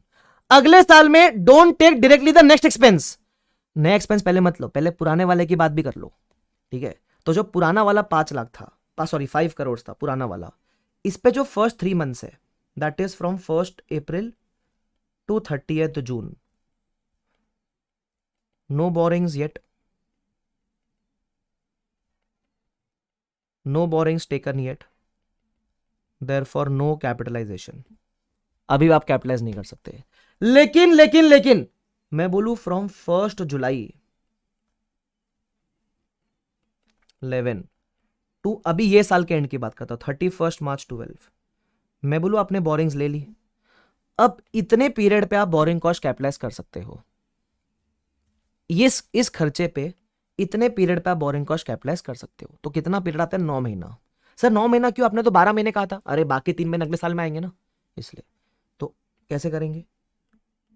5 CR इंटू 10% है इंटू 9/12, सिंपल, इंटू 9/12। बताओ कितना आता है? बताओ कितना आता है? मेरे ख्याल से it comes to 0.375 crore. Simple. Very good Sanket, very good Vidhi, very good Aishwarya, Pranav, very good. It comes to how much? 0.375, 37.5 lakh से 0.375 करोड़ बोल दो, ठीक है। क्या इस साल में आपने और कोई खर्चा किया है? ये फर्स्ट खर्चा। इस साल में और कोई खर्चा किया है? हाँ सर, इस साल में जून में ही खर्चा किया था। अब ये तो खर्चा ही तब के जब लोन लिया था अपन ने, बराबर। तो इस पे तो कहानी बन सकती है आगे। तो सेकंड वाला अमाउंट क्या था? सेकंड वाला अमाउंट वॉज 20 करोड़। ये लिया आपने 30 जून 11 को, तो इसमें तो चल जाएगा। तो आप बोलोगे इसका कंप्यूटेशन कैसे करेंगे? 20 CR इंटू 10% इंटू 9/12, इस पे तो आप ले सकते हो। तो कितना आता है इसका? सोच समझ के बताओ। 1.5 CR, ठीक है। उसके अलावा और क्या खर्चा किया आपने? साल के लास्ट डे पे खर्चा किया 20 करोड़ का, ठीक है। तो तीसरा खर्चा 20 करोड़, बट आपने किया कभी है ये? 31 मार्च 12 पे। तो इस पे तो अगर कुछ करोगे भी 20 करोड़ इंटू 10%, मैं बोलूं इंटू 0 मंथ्स रहेगा। क्यों 0 मंथ्स? लास्ट डे पे खर्चा किया ना, लास्ट डे। तो जब लास्ट डे पे खर्चा किया तो कुछ होएगा ही नहीं। तुम समझ रहे हो? ऐसे करके तुमने 3 खर्चे किए। चौथा खर्चा सर नेक्स्ट खर्चा अगले साल अपन नहीं किया, तो वो मत लो अभी फिलहाल, समझा? ठीक है। तो कितना होएगा? तो मैं बोलूंगा 0.375 प्लस 1.5 कितना होता है? 1.875 crore. This is the borrowing cost to be capitalised for the year ended 31 March 12। अब नॉर्मली अपन ने जितने भी क्वेश्चन किए इंडेक्स 23 में, हम सिर्फ एक ही साल की बात करते थे। मतलब जिस साल में बोरिंग लिया, जिस साल में खर्चा हो रहा है, उस साल में क्या हो रहा है उसकी बात करते थे। हम कभी अगले साल गए नहीं। अगले साल में भी कंस्ट्रक्शन 3 महीने और चला है। Construction ended on 30 June, it ended on 30 जून 12। तो अगले साल भी 3 महीने चला कंस्ट्रक्शन और है। तो अगले साल की हमने कभी बात ही नहीं करी, यहां बात करते हैं। अब अगले साल क्या होगा वो बहुत मजेदार है, सुनना, ठीक है। अगले साल का बात सबसे इंपॉर्टेंट है, सिंपल है बट नया है कुछ। For the year ended 31 March 13, मैं बोलूं construction completed on 30 June 12, that is कितने महीना चला? 3 months इन करंट ईयर। ये साल में 3 महीना चला, बराबर कि नहीं? ये साल में चला है 3 महीना, वापस 3 महीना चला है। अब जो मैं बताने जा रहा हूं वो कुछ नया है। ये साल में आप अभी क्या करोगे?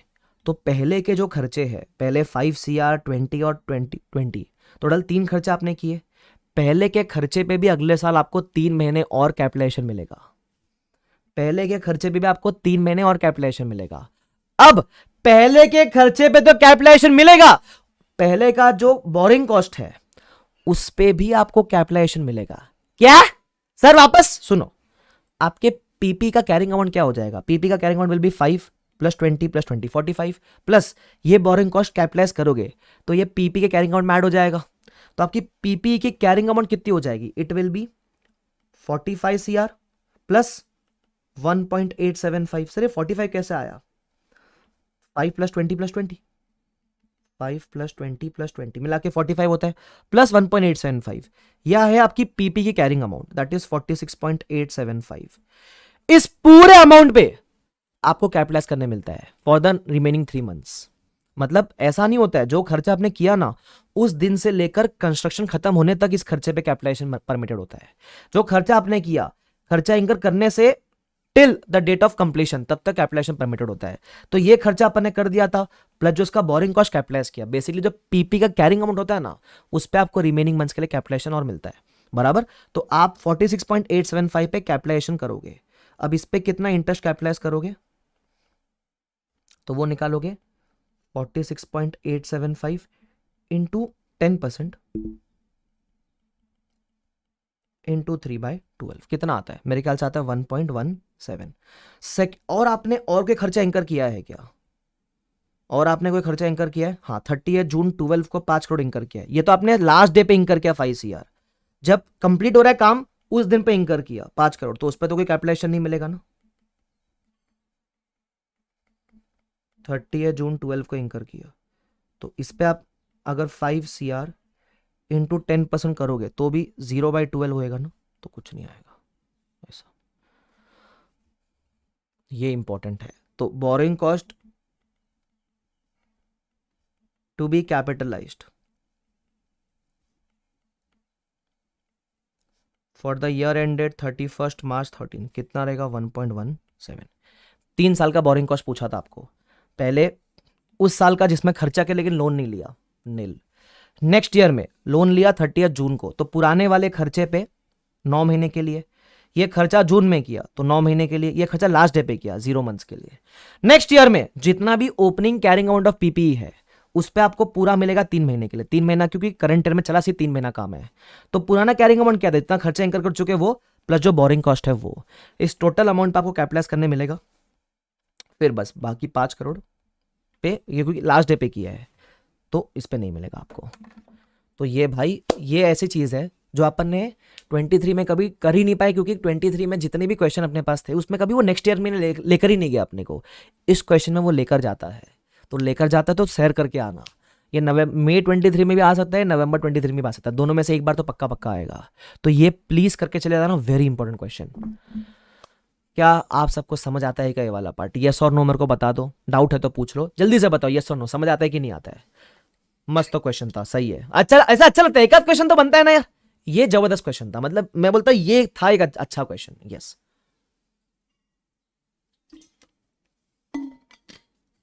विधि says yes, easy done before. हाँ ऑफ कोर्स, ये एग्जाम में पहली बार आएगा तो नहीं कर पाओगे, एक बार करके जाना पड़ेगा घर से। यस, सही है प्रणव, सही है निखिल, सही है रमसीना, ओके, यस संकेत, यस ऐश्वर्या, परफेक्ट। ठीक है, ध्यान रखना राइटिंग प्रैक्टिस कर लेना इसकी। हाँ लिख लो किधर, डू राइटिंग प्रैक्टिस। क्लियर? चलो आगे बढ़ जाते हैं। अब आता है अगला क्वेश्चन 115। अब जो सेम क्वेश्चन है ना वो अपन नहीं करेंगे इसके अंदर, मतलब जो ऑलरेडी अपने किताब में वो अपने को करने का जरूरत नहीं है। ठीक है, मैं आपको चाहिए तो रेफरेंस दे देता हूँ। ये 115 का क्वेश्चन है, ये वो एक क्वेश्चन था एलिवेटर वाला, उसके ऊपर है। आपके पास जो भी किताब है मेरे को नहीं पता, बट मेरे ख्याल से it is like illustration number 65 question bank, edition 6 का बात करूँ तो वो सेम है, तो एक बार देख लेना, सेम है, नया कुछ नहीं उसके अंदर, ठीक है, ध्यान रखना। चलो अब आता है अपना इलस्ट्रेशन नंबर 8, इंडिया 16 का। एलडीआर नहीं है, सिंपल है, देखते हैं क्या बोलता है, सुन लो। Company X built a new plant which was bought in to use on 1 April 11। ठीक है, प्लांट बिल्ड किया जो यूज में कब आया, 1 अप्रैल 11 को आया, bought in to use on 1 April 11। The cost to construct the plant was 1.5 crore. Okay, the estimated useful life is 20 years. The company accounts for the plant under cost model. ठीक है, तो plant का value कितना है, 1.5 CR, useful life 20 years. ठीक है, the initial carrying amount of the plant includes an amount of 10 lakh for decommissioning. बोलता है आपके कैरिंग अमाउंट में 10 लाख ऑलरेडी इंक्लूडेड है डीकमिशनिंग का। मैंने बोला इंक्लूडेड है तो ठीक है, क्या दिक्कत है, which was determined using discount rate. फिर बोलता है the company on 31 March 12, 31 March 12 मतलब कितने साल के बाद, मेरे ख्याल से 1 साल के बाद, यस 1 साल के बाद। 1 साल के बाद क्या हुआ है, 1 साल के बाद बोलता है company remeasures the provision of decommissioning to 13 lakh. Provision हो गया रीमेजर, करना क्या है, provide necessary journal entries at the end of the year that is 31 March 12 for recording depreciation and decommissioning provision. इनको एंट्री वगैरह चाहिए तो एंट्री मार के देंगे।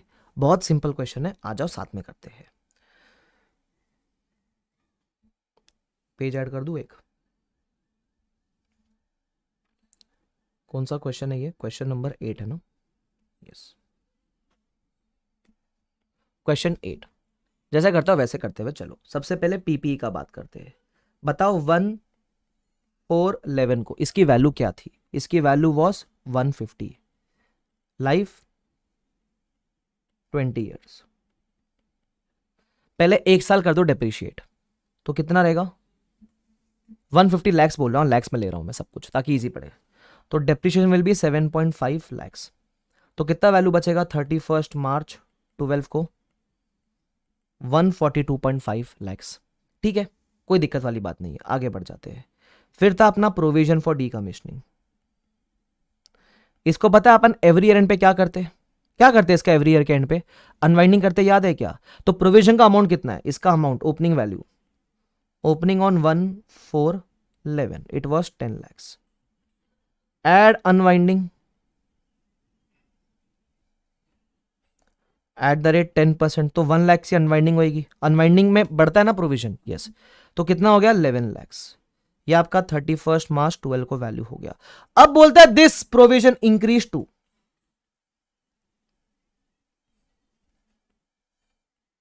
13 लैक्स, मतलब there is increase in provision by how much, increase in provision by 2 lakhs.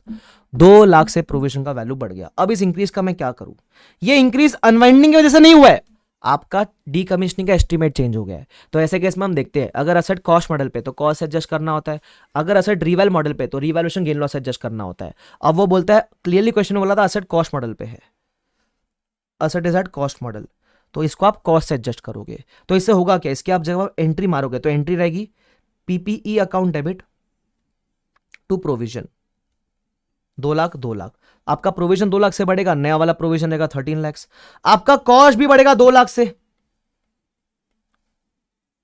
और आपका नया कैरिंग अमाउंट 31 मार्च 12 को revise carrying amount will be 144.5 lakhs. Entry पूछी थी ना, 2-3 चीज की एंट्री मार सकते हो, डेप्रिसिएशन की, अनवाइंडिंग की, और ये थर्ड एंट्री आपकी, तो मार देते 31 मार्च 12 पे 3 एंट्री मार के दे दो।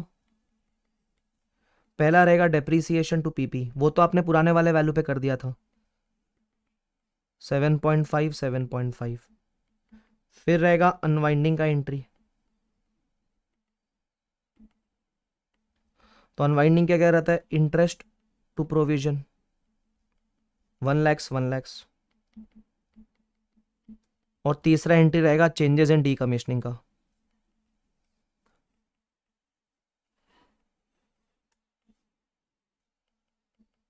पीपीई टू प्रोविजन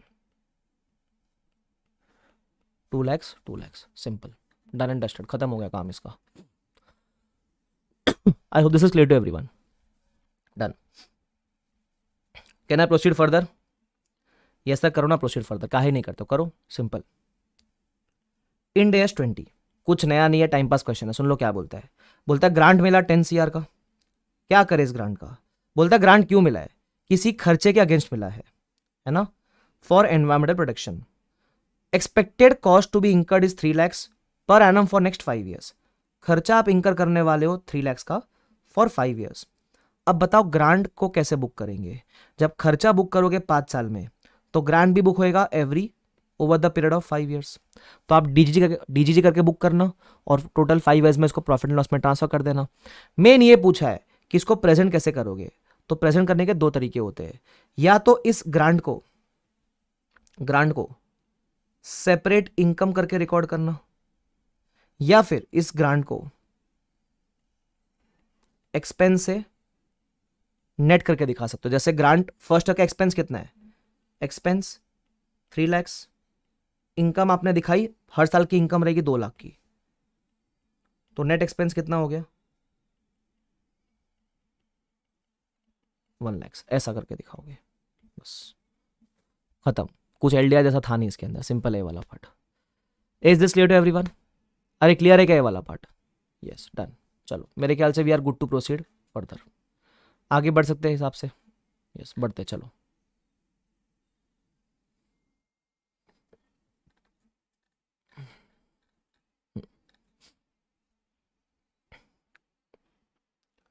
फिर आता है इंडेस 116, ठीक है। अगेन सिंपल क्वेश्चन है बट कुछ नया है, this is something little new, नया कंसेप्ट के ऊपर बेस्ड है, तो इसको आप चाहिए तो एलडीआर मार्क कर सकते हैं। मेरे हिसाब से this can be an LDR, ठीक है। ये सबसे पहले लेसर के पॉइंट ऑफ व्यू से पूछा हुआ है, ठीक है। बोलता है how will entity Y account for the lease incentive. Normally अपन लेसी की अकाउंटिंग पर ज्यादा एम्फेसिस देते हैं क्योंकि वो नया है, बट यहाँ लेसर देखो बोला भी है, वाई लेसर है, तो यहाँ 2 सिनेरियो है, ठीक है। मैं आपको सिखाता हूँ करना क्या है इसका, सुन लो। बोलता है entity Y enters into an operating lease, Y ने ऑपरेटिंग लीज में एंटर करा with entity X that is lessee, Y lessor ने एंटर किया with entity X that is lessee for a 5 year term. Monthly rental कितना है, monthly rental है 1,10,000। In order to induce मतलब उसको ऐसे ललचाने के लिए, ठीक है। तो enter in the lease entity Y provides 6 lakhs to X, इसको लीज इंसेंटिव बोला करते हैं अपन। एक्स के पॉइंट ऑफ व्यू से लीज इंसेंटिव है, वाई के पॉइंट ऑफ व्यू से खर्चे की तरह है। एट कमेंसमेंट डेट, अब ये 6 लाख से होगा क्या, एज फॉर लीज इंप्रूवमेंट्स, और ये लेसी का एसेट बन जाएगा। खर्चा लेसर ने किया, इससे फायदा लेसी को होएगा, लेसी का एसेट बन जाएगा ये, ठीक है। तो ऐसा अपने को कुछ बोला गया है। अब इसका अपने को अकाउंटिंग डिस्कस करना है कि इसका अकाउंटिंग कैसे होगा, ठीक है। तब आपको बता दो कैसे करना है इसको। एंट्री के फॉर्म में अपन समझने का ट्राई करेंगे बिकॉज इन्होंने भी एंट्री वगैरह ही दे रखी है, ध्यान रखना। तो सिनेरियो ए है ना, तो चलो मैं इधर पेज ऐड कर दूं, नीचे एडेड है ना ऑलरेडी। इधर क्वेश्चन नंबर कौन सा है, ये क्वेश्चन नंबर है 116, सॉरी क्वेश्चन नंबर 10 है। क्वेश्चन 10 सिनेरियो ए, लेसर का अकाउंटिंग, ठीक है, लेसर के बुक्स में। तो लेसर जो इंसेंटिव दे रहा है it is becoming an asset for lessee. तो एक तरीके से ऐसा मान लो कि लेसर के पैसा देने से लेसी को बेनिफिट मिल रहा है ना, तो लेसी के लिए लीज इंसेंटिव हो गया। ऐसा मान लो लेसी के लिए उतना रेंटल कम हो जाता है, उतना क्या हो जाता है, उतना रेंटल कम हो जाता है। तो बता दो कैसे होता है। वो जो 6 लाख है उसकी पता है एंट्री क्या मारेगा, फर्स्ट जर्नल एंट्री वो मारेगा, पैसा दिया ना तो बोलेगा टू कैश बैंक 6 लाख। अब डेबिट क्या करेगा, वो बोलेगा डेबिट करेगा डिफर्ड लीज इंसेंटिव। ये लीज इंसेंटिव एक दिन का नहीं है, ऐसा मानना पड़ेगा। लीज इंसेंटिव 60 मंथ्स का है, मंथली रेंटल है 5 साल का, 5 years का लीज टर्म है, तो 60 मंथ्स हो गया ना, 60 मंथ्स बराबर। अब ये डिफर्ड लीज इंसेंटिव है, ऐसा मानना पड़ेगा this incentive is for 60 months, ठीक है। अब एवरी मंथ पे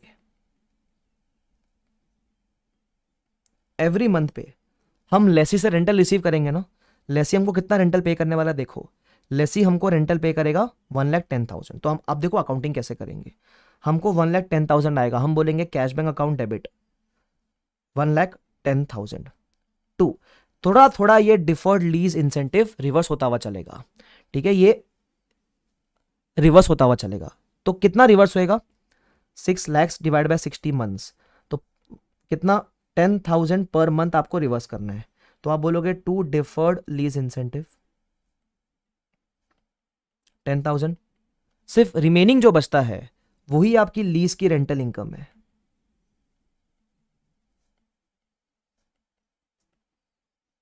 दैट इज 1 लाख।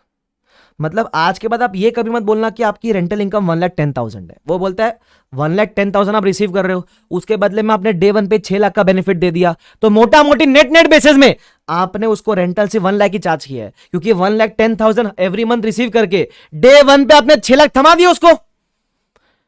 तो आपकी इनकम 1,10,000 नहीं, सिर्फ 1 लाख ही है। और वैसे भी जो 6 लाख आपने थमाए हैं उससे लेसी का फायदा हो रहा है ना, क्योंकि सिनारियो ए में क्या बोला? सिनारियो ए में बोला it is a lessee's asset, इससे लेसी का फायदा हो रहा है। ऐसा लॉजिक समझ में आया क्या? अरे समझ में आया क्या? अरे मगज में आया क्या? समझ गया, चलो ठीक है, वेरी गुड। आगे बढ़ सकते हैं मेरे हिसाब से। अब इसमें सिनारियो 2 भी है, चलो सिनारियो 2 की बात करते हैं। क्या बोलता है सिनारियो बी के अंदर? बोलता है सेम 5 है, रेंटल है, 1,10,000 मिलेगा। यहां भी 6 लाख दिए वाई ने एक्स को फॉर इंप्रूवमेंट्स, बट ये 6 लाख से जो असेट बनेगा वो लेसर को बिलोंग करेगा, मतलब इसका बेनिफिट लेसी को नहीं, लेसर को मिलने वाला है।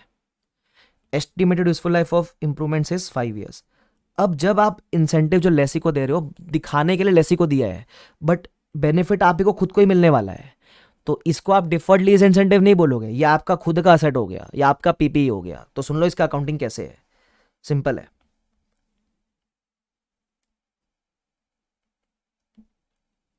सिनेरियो बी, सुन लो इसमें अकाउंटिंग कैसा रहेगा। जो भी आपने 6 लाख पे किया है वो आप ही का असेट है, तो आप बोलोगे PP to cash bank 6 lakh 6 lakh. क्यों? क्योंकि this is resulting in lessor's asset. Question में बोला है, मैंने अज्यूम नहीं किया ये चीज, बराबर क्या? तो जो आप लेसी से रिसीव कर रहे हो वो आप ही की इनकम है पूरी की पूरी। तो एवरी मंथ आप क्या बोलोगे?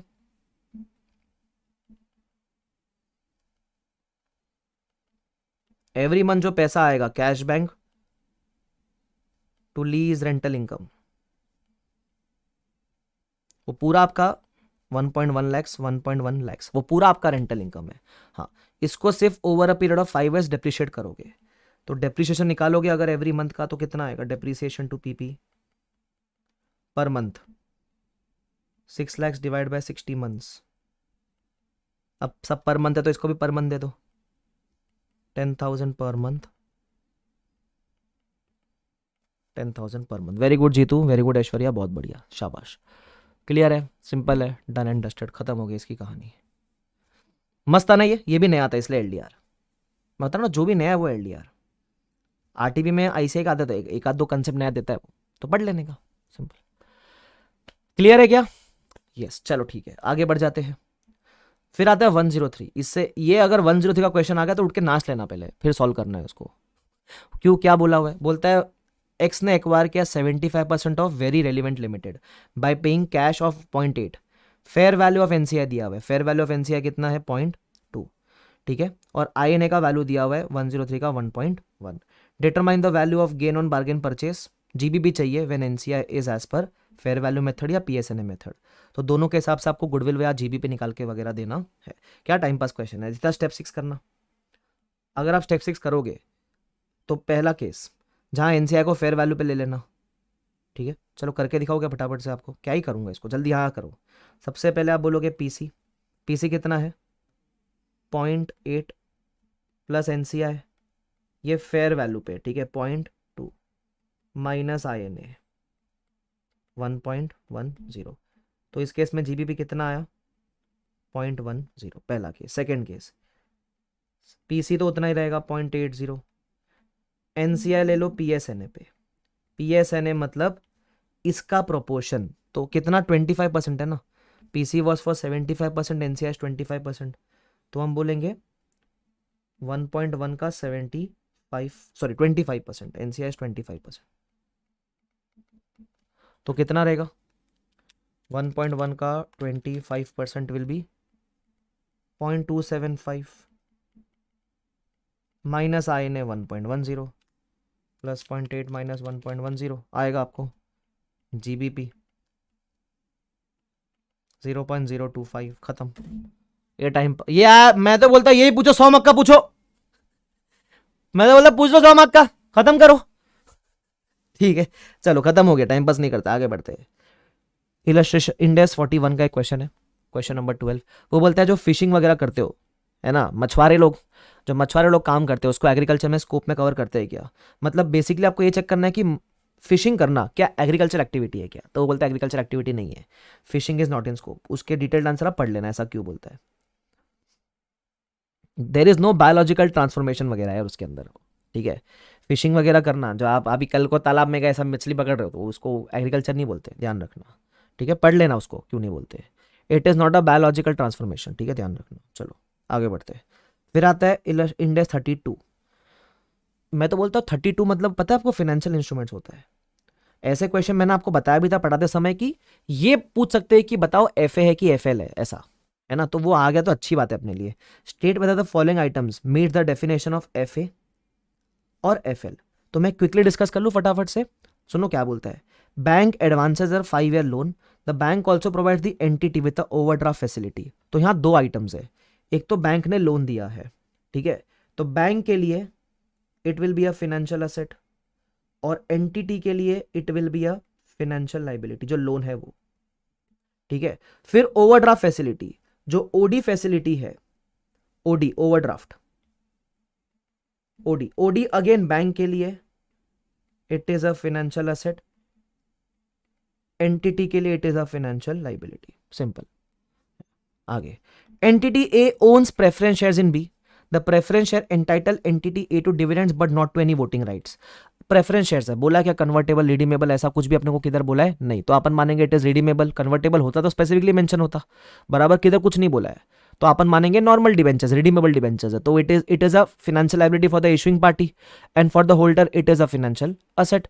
It is as simple as that. तो बोल देना इशुअर के लिए फाइनेंशियल लायबिलिटी, होल्डर के लिए फाइनेंशियल असेट। तो किसने, कौन ओन करता है, ए ओन करता है, तो ए के पास है, तो ए के लिए it is a financial asset, B के लिए it is a financial liability, और अगर कन्वर्टेबल होगा तो इक्विटी हो सकता है या फिर सीएफआई भी हो सकता है, बराबर। क्या अगर बोल दे कन्वर्टेबल होता तो एफएल थोड़ा होता, थोड़ा इक्विटी होता, फिर सीएफआई बन जाता, जो भी है बता देना उसको, ठीक है, ज्ञान लिखकर आ जाना। आगे सी वाला पॉइंट बोलता है कोई प्रेजेंट ऑब्लिगेशन है, टैक्स, ओहो, स्टैट्यूटरी ड्यूस, मैं बोलूं नॉट इन स्कोप, स्कोप में नहीं आता है वो। उसके अलावा लॉ सूट वगैरह का बात किया है, तो लॉ सूट से प्रोविजन क्रिएट होता है, प्रोविजन का अकाउंटिंग 37 में होता है, not a financial liability asset, ध्यान रखना, सिंपल। मैं तो बोलता हूँ पूछ लो 100 मार्क का, मजा आ जाएगा एकदम ही आउट ऑफ। ये भी again not a financial liability, provision वगैरह तो ना फाइनेंशियल लाइबिलिटी होता है, खत्म। आगे आएगा 33। जितने क्वेश्चन बाकी है उसमें एक आखिरी एलडीआर क्वेश्चन, ऐसा कह सकते हो आप। टोटल कितने एलडीआर हो गए वैसे, देखो स्टार्टिंग से 33 में करवा रहा हूँ, बड़े बार गिने क्या। जैसे फर्स्ट वाला एलडीआर था, सेकंड मैंने आपको एलडीआर बताया, फिर फिफ्थ एलडीआर था तो 3 हो गए, उसके बाद 4 हो गए ये, फिर ये 116 का 5 हो गया, 5 और ये 6 हो गया, ये सिक्स्थ है, 6 हो गए। तो भाई 20 में से 6 बता रहा हूँ, और क्या चाहिए जिंदगी में तुमको, आ जाओ, क्या बोलता है सुन लो। Company P has issued both ordinary and equity classified preference shares in issue, the reconciliation of number of shares are as follows. अब इसमें एक वर्ड यूज किया, ट्रेजरी शेयर्स। ये ट्रेजरी कुछ नहीं, भार्गव का टर्म है, भारत में इसको प्यार से बायबैक बोलते हैं। हाँ, बायबैक और ट्रेजरी में फर्क क्या है, बायबैक के अंदर जब अपन बायबैक करते हैं तो विद इन 7 days डिस्ट्रॉय करना होता है। Treasury shares you can hold it, you need not destroy it, but ऐसा मान लो बायबैक हो गया है, तो आइडियली अगर आपको ऐसा बोले ना वो कि 30 लाख शेयर्स थे, 5 लाख बायबैक हो गए, तो आप ये माना 25 लाख शेयर्स ही थे, 30 लाख देखना ही मत, ऐसा वो बेसिकली ये कहना चाहता है आपको, समझ रहे हो। वो आपको 30 दिया हुआ ऑर्डिनरी में, 5 दिया हुआ ट्रेजरी में, तो 5 लाख आपने 30 में से बाईबैक कर लिया, तो नेट में कितना बचा, 25 लाख शेयर्स, ऐसा गिनने का। जैसे बोनस है, बोनस दिया 1,50,000, लेकिन इसमें से इतने बाईबैक को बिलोंग करते हैं, तो बोनस नेट में कितना दिया आपने, 1,25,000, ऐसा मानने का आपको, सिंपल, ठीक है। चलो अब क्या चाहता है वो, अपने को इन्फॉर्मेशन दिया हुआ है, प्रेफरेंस शेयर्स भी है तो प्रेफरेंस डिविडेंड माइनस करना पड़ेगा। कंपनी पीज नेट प्रॉफिट दिया हुआ है अपने को कितना, 46 लाख। फिर बोलता है on 15 Feb non cumulative preference shares dividend was 1.2, तो कितने शेयर्स थे, 5 लाख शेयर्स थे, डिविडेंड वाज 1.2, तो डिविडेंड कितना हो जाएगा प्रेफरेंस का, preference dividend 5 lakh into 1.2, it will become मेरे ख्याल से 6 लाख रुपया। आगे बोलता था dividends were paid on 15 March, the preference share do not participating in any additional dividend, मतलब पार्टिसिपेटिंग इक्विटी शेयर्स नहीं है, नॉर्मल प्रेफरेंस शेयर्स है। अब आता है कहानी में ट्विस्ट, नॉर्मली ये होता नहीं है, लेकिन बोलता है dividends are deductible for tax purpose. Normally ऐसा होता नहीं, बट भाई ने बोला है तो है। एप्लीकेबल टैक्स रेट इज 30%, मतलब ये 6 लाख जो है ये पूरा आपका खर्चा नहीं है, ये जैसे आपने खर्चा किया 30% इसका आपको सेविंग्स मिल जाएगा, तो आपका नेट में खर्चा, net expense is only 70%, net expense is only 70%। Why? 30% tax saving ना,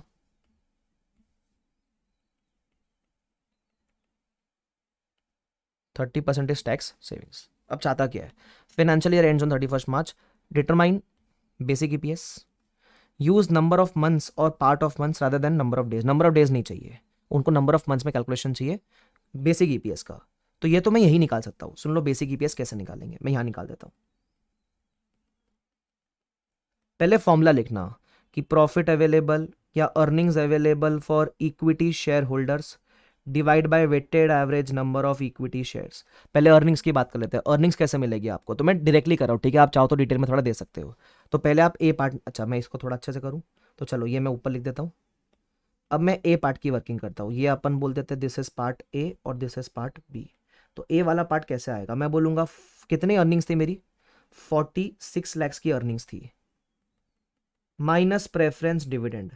लेकिन ये जब माइनस करूंगा तो नेट ऑफ टैक्स माइनस करूंगा, टैक्स बेनिफिट है ना, तो कितना माइनस करूंगा, I will only deduct 6 lakhs into 70% करो,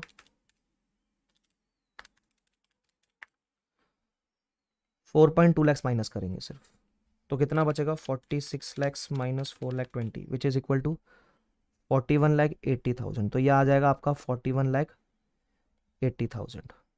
अब डिनोमिनेटर वेन्स, वेन्स में कैसे लेंगे देख लो।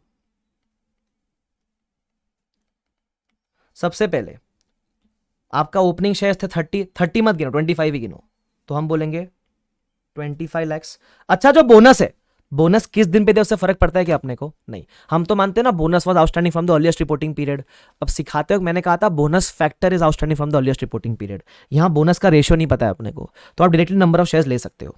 तो बोनस के शेयर्स कितने लोगे आप, नेट करके लेना, 1,25,000 ही लोगे, तो 25 लैक्स प्लस 1.25 लैक्स, ये जो बोनस है ये भी आप डे 1 से ही मानोगे ना, है ना, तो इनटू कितना करोगे आप, 12/12, तो यह आएगा 26.25। उसके बाद आपने कुछ बायबैक किया है, फर्स्ट मे को आपने बायबैक किया 2 लाख का, repurchase of shares for cash first मे को, मतलब ये बायबैक कितने महीने के लिए माइनस करोगे, माइनस बायबैक 2 लाख इंटू 11/12, तो 2 लाख इंटू 11 डिवाइड बाई 12 कितना आएगा, 183,333। और क्या आपने शेयर्स इशूड फॉर कैश 1 नवंबर को, तो नवंबर दिसंबर जैन फेब मार्च कितने महीने हो गए, मेरे ख्याल से 5 महीने हो गए, ठीक है, तो 4 लैक्स आपने इशू करे, तो आप बोलोगे प्लस 4 लैक्स इंटू 5/12, तो ये हो गया 166667, if I am not wrong, एक बार चेक कर लो। हाँ, तो प्लस 26,25,000 माइनस 18, 2625 प्लस 17 माइनस 183333, कितना हो गया ये, 26,08,334 ले ले, ये आपका वेन्स हो गया, बस तो ले लो 26,08,333,334 ले लो यार, डिवाइड बाय 41 लाख 80, कितना आता है वो, 1.60 आता है, ये आपका बेसिक ईपीएस हो गया, खत्म, बेसिक ईपीएस हो गया आपका, डन एंड डस्टेड। चेक कर ले एक बार,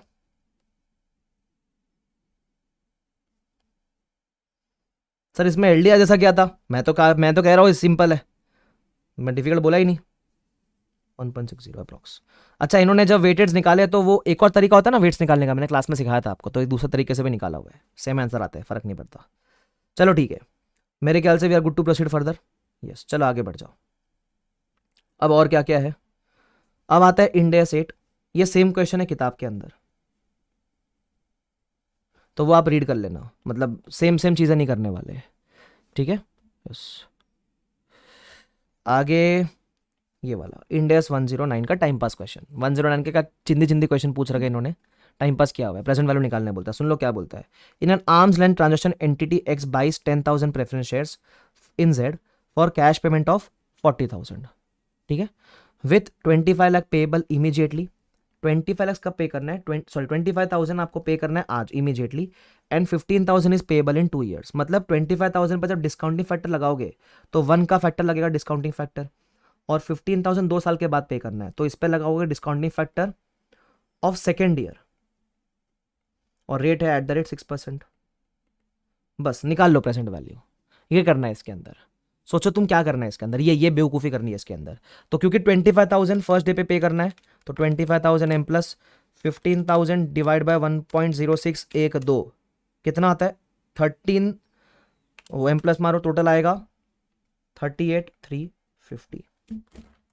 और आपने ये बाय की है, तो बस इसकी एंट्री मार के दिखाओ भी आपको,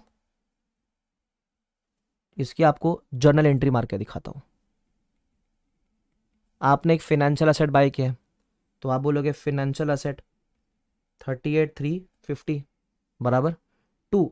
डे 1 पे आपने थोड़ा पैसा पे कर दिया, तो आप बोलोगे डे 1 पे 2 कैश बैंक 25,000। बाकी आप एक पेएबल क्रिएट कर देना। कितने का पेएबल क्रिएट करोगे आप, कितना बचता है 13,350 बचता है ना, बस दैट्स इट, खत्म हो गया, टाइम पास है, इतना करके देना था आपको। और फिर आप LAT वगैरह बना के हर साल का इंटरेस्ट वगैरह निकाल सकते हो, टाइम पास खिला कूदी कर सकते हो घर पे बैठ के, ठीक है क्या। चलो ये टाइम पास करना है, ये करना है, क्या इधर। चलो आगे बढ़ जाते हैं। अभी इंड AS 24 और 109 का combination, again time pass question. मैं बताता हूँ इस क्वेश्चन में क्या है, ठीक है। बोलता है SEL had applied for a term loan from a bank. तो दो पार्टीज हो गई, एक हो गया कंपनी SEL और एक हो गया बैंक, ठीक है। उसके अलावा इस लोन के लिए गारंटी दी है डायरेक्टर ने, कौन है, मिस्टर जॉय, ठीक है। ये बोरोवर हो गया, ठीक है। बैंक बिकम्स द लेंडर, और मिस्टर जॉय जो कंपनी का डायरेक्टर है, इसने दिया गारंटी, तो ये गारंटर हो गया। गारंटर बोलो, श्योरिटी बोलो, जो बोलना बोल दो, ठीक है। अब आपको पता है जब 109 क्यों आया, क्योंकि गारंटी की बात हो गई। गारंटी का अकाउंटिंग कौन करता है, गारंटी का अकाउंटिंग मिस्टर जॉय करता है, ठीक है। ये करता है मिस्टर जॉय, ये करता है accounting for guarantee, accounting for financial guarantee, ठीक है। ये बात ध्यान रखना, मिस्टर जॉय करता है फाइनेंशियल गारंटी का अकाउंटिंग, पता है। अब इसमें 109 इसलिए आ गया। अच्छा 24 कहां से आया, क्योंकि डायरेक्टर ने गारंटी दिया, इसलिए 124 भी आ गया, ठीक है। अब करना क्या है, वो बोलता है बताओ SEL के बुक्स में, बोरोवर के बुक्स में फाइनेंशियल गारंटी की अकाउंटिंग क्या होगी। भाई साहब, बोरोवर फाइनेंशियल गारंटी की अकाउंटिंग करता ही नहीं है। No accounting for financial guarantee in books of borrowers. This was a trick question. Borrower accounting करता ही नहीं है, अकाउंटिंग तो गारंटी देने वाला आदमी करता है, तो बोरोवर के बुक्स में कोई अकाउंटिंग नहीं आएगा। फिर बोलता है डिस्क्लोजर, तो डिस्क्लोजर देना पड़ेगा एज पर इंड AS 24। वो नेचर क्या है, रिलेशनशिप क्या है, अमाउंट कितना है, क्या है, वो सब ज्ञान देकर आने का उसको, सिंपल है ना। वो सब बता देना उसको, नेचर वगैरह क्या है देख लेना, रीड रीड वंस।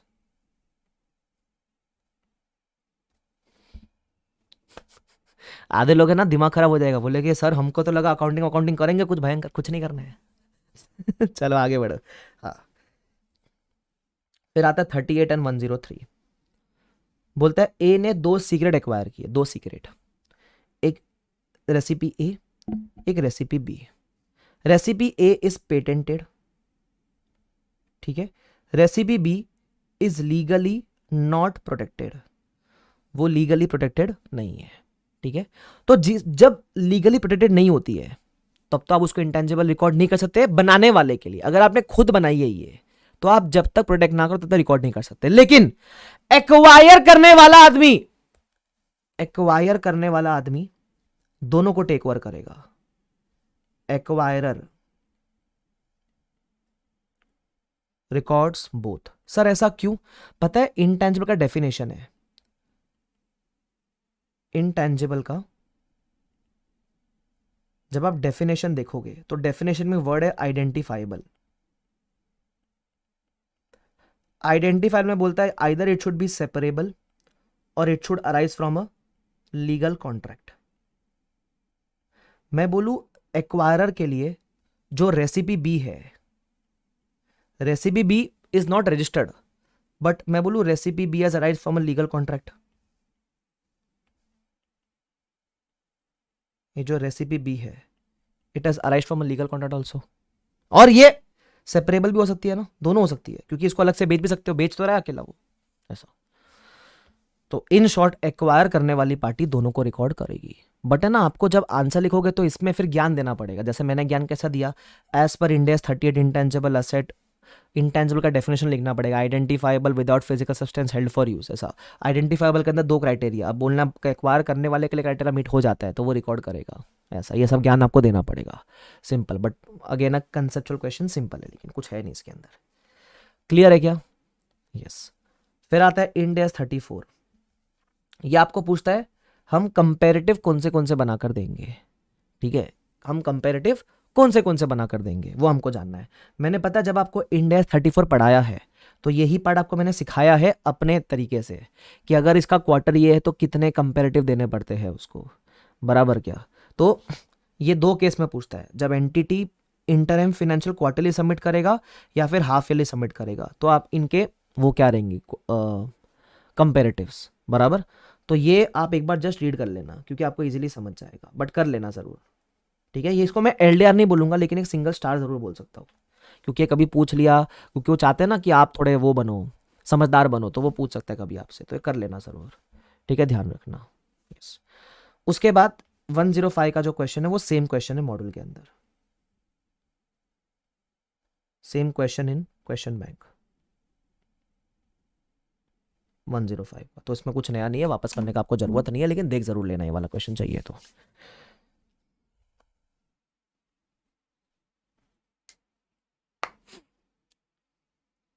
खत्म। ये कर लेना भाई 34 का जो सिंगल स्टार मैंने बोला है, 34 वाला, बाकी सब सिंपल है, खत्म, डन हो गया, और कुछ नहीं है। अच्छा आपको मैं करा दूंगा 34 वाला, तुम यार नहीं करोगे, तुम एक काम करो मेरे साथ ही करो, आ जाओ। तुम करोगे नहीं, इधर आ जाओ। वो देखो एक तो बोलता है अगर क्वार्टरली सबमिट करेगा तो एज ऑन 30 सितंबर, ठीक है। तो क्वार्टरली अगर रहेगा तो उसका क्वार्टर क्या रहेगा, क्वार्टर रहेगा जुलाई अगस्त सितंबर। तो 1 जुलाई से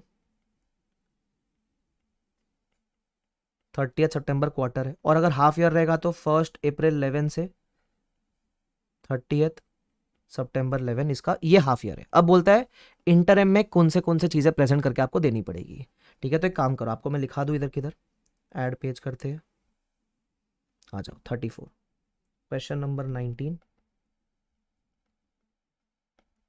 पहला केस, क्वार्टर क्या है 1 जुलाई 11 से लेकर 30 सितंबर 11। अब इंटरम में क्या क्या सबमिट करते हो, balance sheet, profit and loss, SOCE और कैश फ्लो। तो बैलेंस शीट आप कैसे देते हो, बैलेंस शीट बनती है एज ऑन डेट, तो बराबर तो आप करंट ईयर का देते हो as on date. As on आपका कौन सा रहेगा, एज ऑन आपका 30 सितंबर रहेगा एक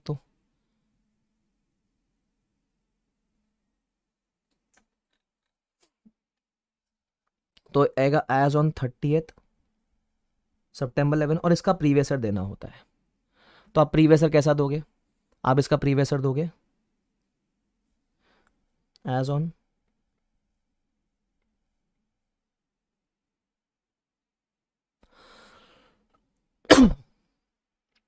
30 सितंबर जो भी दे देना। अच्छा, फिर इसका जो प्रीवियस ईयर एंड होता है, इसका जो प्रीवियस ईयर एंड होता है वो भी देना होता है, 31 मार्च 11, ये दे देना। ठीक है, मेन आता है ये प्रॉफिट एंड लॉस का। अच्छा, इन्होंने ना ये इसका बात नहीं किया बैलेंस शीट में, बैलेंस शीट में प्रीवियस ईयर का बात नहीं किया, सिर्फ इतना ही दिया हुआ, तो ये दे देना बैलेंस शीट में। एक तो आपका एज ऑन ये डेट और एज ऑन ईयर एंड। ठीक है, उसके बाद जब प्रॉफिट एंड लॉस की बात करेगा, मेन आपका जो भी इंपॉर्टेंट है वो इधर ही आता है। जब क्वार्टर की बात करेंगे तो प्रॉफिट एंड लॉस में इंपॉर्टेंट बातें आती है। सुनना कैसे, फॉर पीएनएल आप देते हो एक तो क्वार्टर का और एक आप देते हो ईयर टू डेट का। तो आप दोगे करंट ईयर में क्वार्टर का दोगे। क्वार्टर मतलब, अरे क्वार्टर 1 जुलाई 11 से लेकर 30 सितंबर 11, और इसका प्रीवियस ईयर देना पड़ेगा 1 जुलाई 10 से लेकर 10 और 30 सितंबर 10, और आता है year to date, Y to D मतलब year to date, that is 1 April 11 से लेकर, और इसमें भी प्रीवियस ईयर टू डेट देना पड़ेगा आपको 1 अप्रैल 10 से लेकर 30 सितंबर 10 बराबर। फिर आपका आता है एसओसी। एसओसी होता है फॉर, सिर्फ ईयर टू डेट होता है इसमें, सिर्फ year to date. Year to date मतलब यही वाला,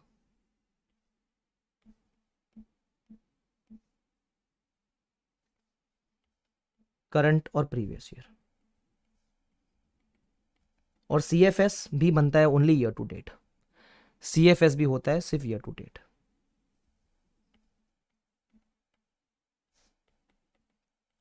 तो प्रॉफिट एंड लॉस हमने क्वार्टर का भी दिया, ईयर टू डेट का भी दिया, बाकी दोनों ईयर टू डेट होता है, और बैलेंस शीट होती है एज ऑन ईयर और एज ऑन अपना जो लेटेस्ट फाइनेंशियल ईयर है वो। ठीक है, अब ये तो था पहला वाला केस जहां आपका क्वार्टर है। अगर आपका हाफ ईयरली होता, हाफ ईयरली, तो हाफ ईयरली में सब कुछ सेम होता है एक्सेप्ट, अगर हाफ ईयरली होता तो जो आपका ईयर टू डेट है, हाफ ईयरली का मतलब क्या है, 1/4/11 से लेकर 30 सितंबर 11 तक।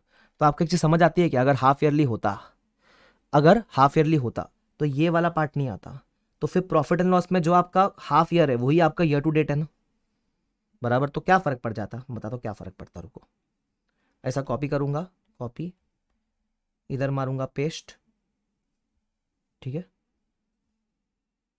और इसमें से एक निकाल दूंगा, सिर्फ एक क्वार्टर, खत्म। बैलेंस शीट का चाहिए तो ये वाला इधर लिख दो तो ताकि अच्छा पड़ेगा। लो लो हो गया, खत्म। मस्त शॉर्टकट मारा, मजा आ गया। ठीक है, चलो बहुत ही बढ़िया। तो ये अपनी क्या खत्म हो जाती है, आरटीपी खत्म हो जाती है ना। अब है ना और अच्छा, अभी सीएसआर के अमेंडमेंट्स की बात कर लेते हैं फटाफट से। ठीक है, चिंता मत करो, ये जो मैंने डाला है ना आरटीपी वगैरह करवाई है, ये पूरा मार्किंग वगैरह के साथ में डालता हूँ अपने टेलीग्राम पे, लेकिन टेलीग्राम ज्वाइन कर लेना, डाउनलोड कर लेना वहां से। ठीक है, और टेंशन वेंशन लेने का नहीं, बहुत सिंपल चीज़ है ये सब। अब आ जाओ इसके ऊपर, अमेंडमेंट्स सीएसआर वाले। मैं पहले ही बता दूं, आइडियली ये अमेंडमेंट अपने को नहीं डिस्कस करना चाहिए, इनको थोड़ा ज्ञान देना चाहिए कि एफआर में सीएसआर की अकाउंटिंग कवर्ड होती है, रूल्स वगैरह नहीं कवर्ड है। ये जो अमेंडमेंट है ये लॉ के पेपर में आने चाहिए उन लोगों को, वो इंटर में होता है सीएसआर सेक्शन 135, जाने दो, दिया तो पढ़ लेते। अच्छा सुन लो, अभी जिसने पहले सीएसआर पढ़ रखा है वो सुन लो, जिसने सीएसआर नहीं पढ़ रखा है कोई बात नहीं, तुम भी सुन लो। ठीक है, सबसे पहले जब भी आपको सीएसआर एप्लीकेबल रहता है तो कमिटी बनानी होती है। अब पहले ऐसा बोला था कमिटी वो बनाएंगे जिनका सीएसआर स्पेंडिंग 50 लाख से ऊपर है। ठीक है, अब एक और चीज बोली गई है, अगर आपका कोई भी सीएसआर का अमाउंट अनस्पेंड है, if any unspent amount is there in CSR account. Unspent मतलब होता है कभी कभी कि हम फंड्स साइड में रखते हैं, बोलते हैं कि हम बाद में स्पेंड करेंगे, है ना। तो अगर ऐसा कोई अमाउंट अनस्पेंड है, स्पेंड करना बाकी है आपका, तो भी आपको सीएसआर कमेटी लगेगी। पहला पॉइंट, सिर्फ सुनते हुए चलो, इतना कुछ क्रिटिकल नहीं है। दूसरा, एक रूल ओमिट हुआ है। पहले वो ये बोलता था कि अगर 3 साल तक आपको सीएसआर एप्लीकेबल नहीं होता, लगातार आपको 3 साल तक सीएसआर एप्लीकेबल नहीं है, तो कमिटी बनाने का जरूरत नहीं है। अब ये रूल क्या कर दिया, ये रूल ओमिट कर दिया है। रूल 3 पहले बोलता था कि अगर क्राइटेरिया 3 साल तक फुलफिल नहीं हुआ तो आपको सीएसआर कमेटी का जरूरत नहीं है। अब ये रूल रिवोक कर दिया है।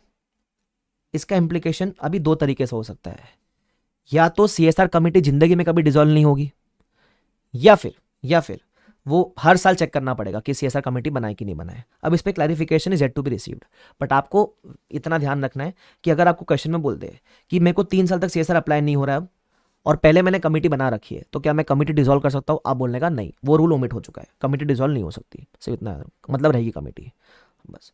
उसके अलावा एक इंक्लूजन दिया हुआ लिस्ट के अंदर। What is the meaning of this? CSR का खर्चा करने का 2 तरीका है, या तो खुद कर लो या फिर कोई अच्छी संस्थान में अपना पैसा डोनेट कर दो ताकि आपके ब्याह पे वो खर्चा कर ले। सपोज आपको सीएसआर करना है, आपके पास समय नहीं है और आपको पता नहीं कहां सीएसआर करें, तो आपने एफआरवीडे के संस्थान, आपको पता है चैरिटेबल ट्रस्ट है, मैं अच्छा काम करता हूं, तो आपने बोला, आपने मुझे पैसा दे दिया है ना, और मैं आपके ब्याह पे पैसा सीएसआर में डाल दूंगा।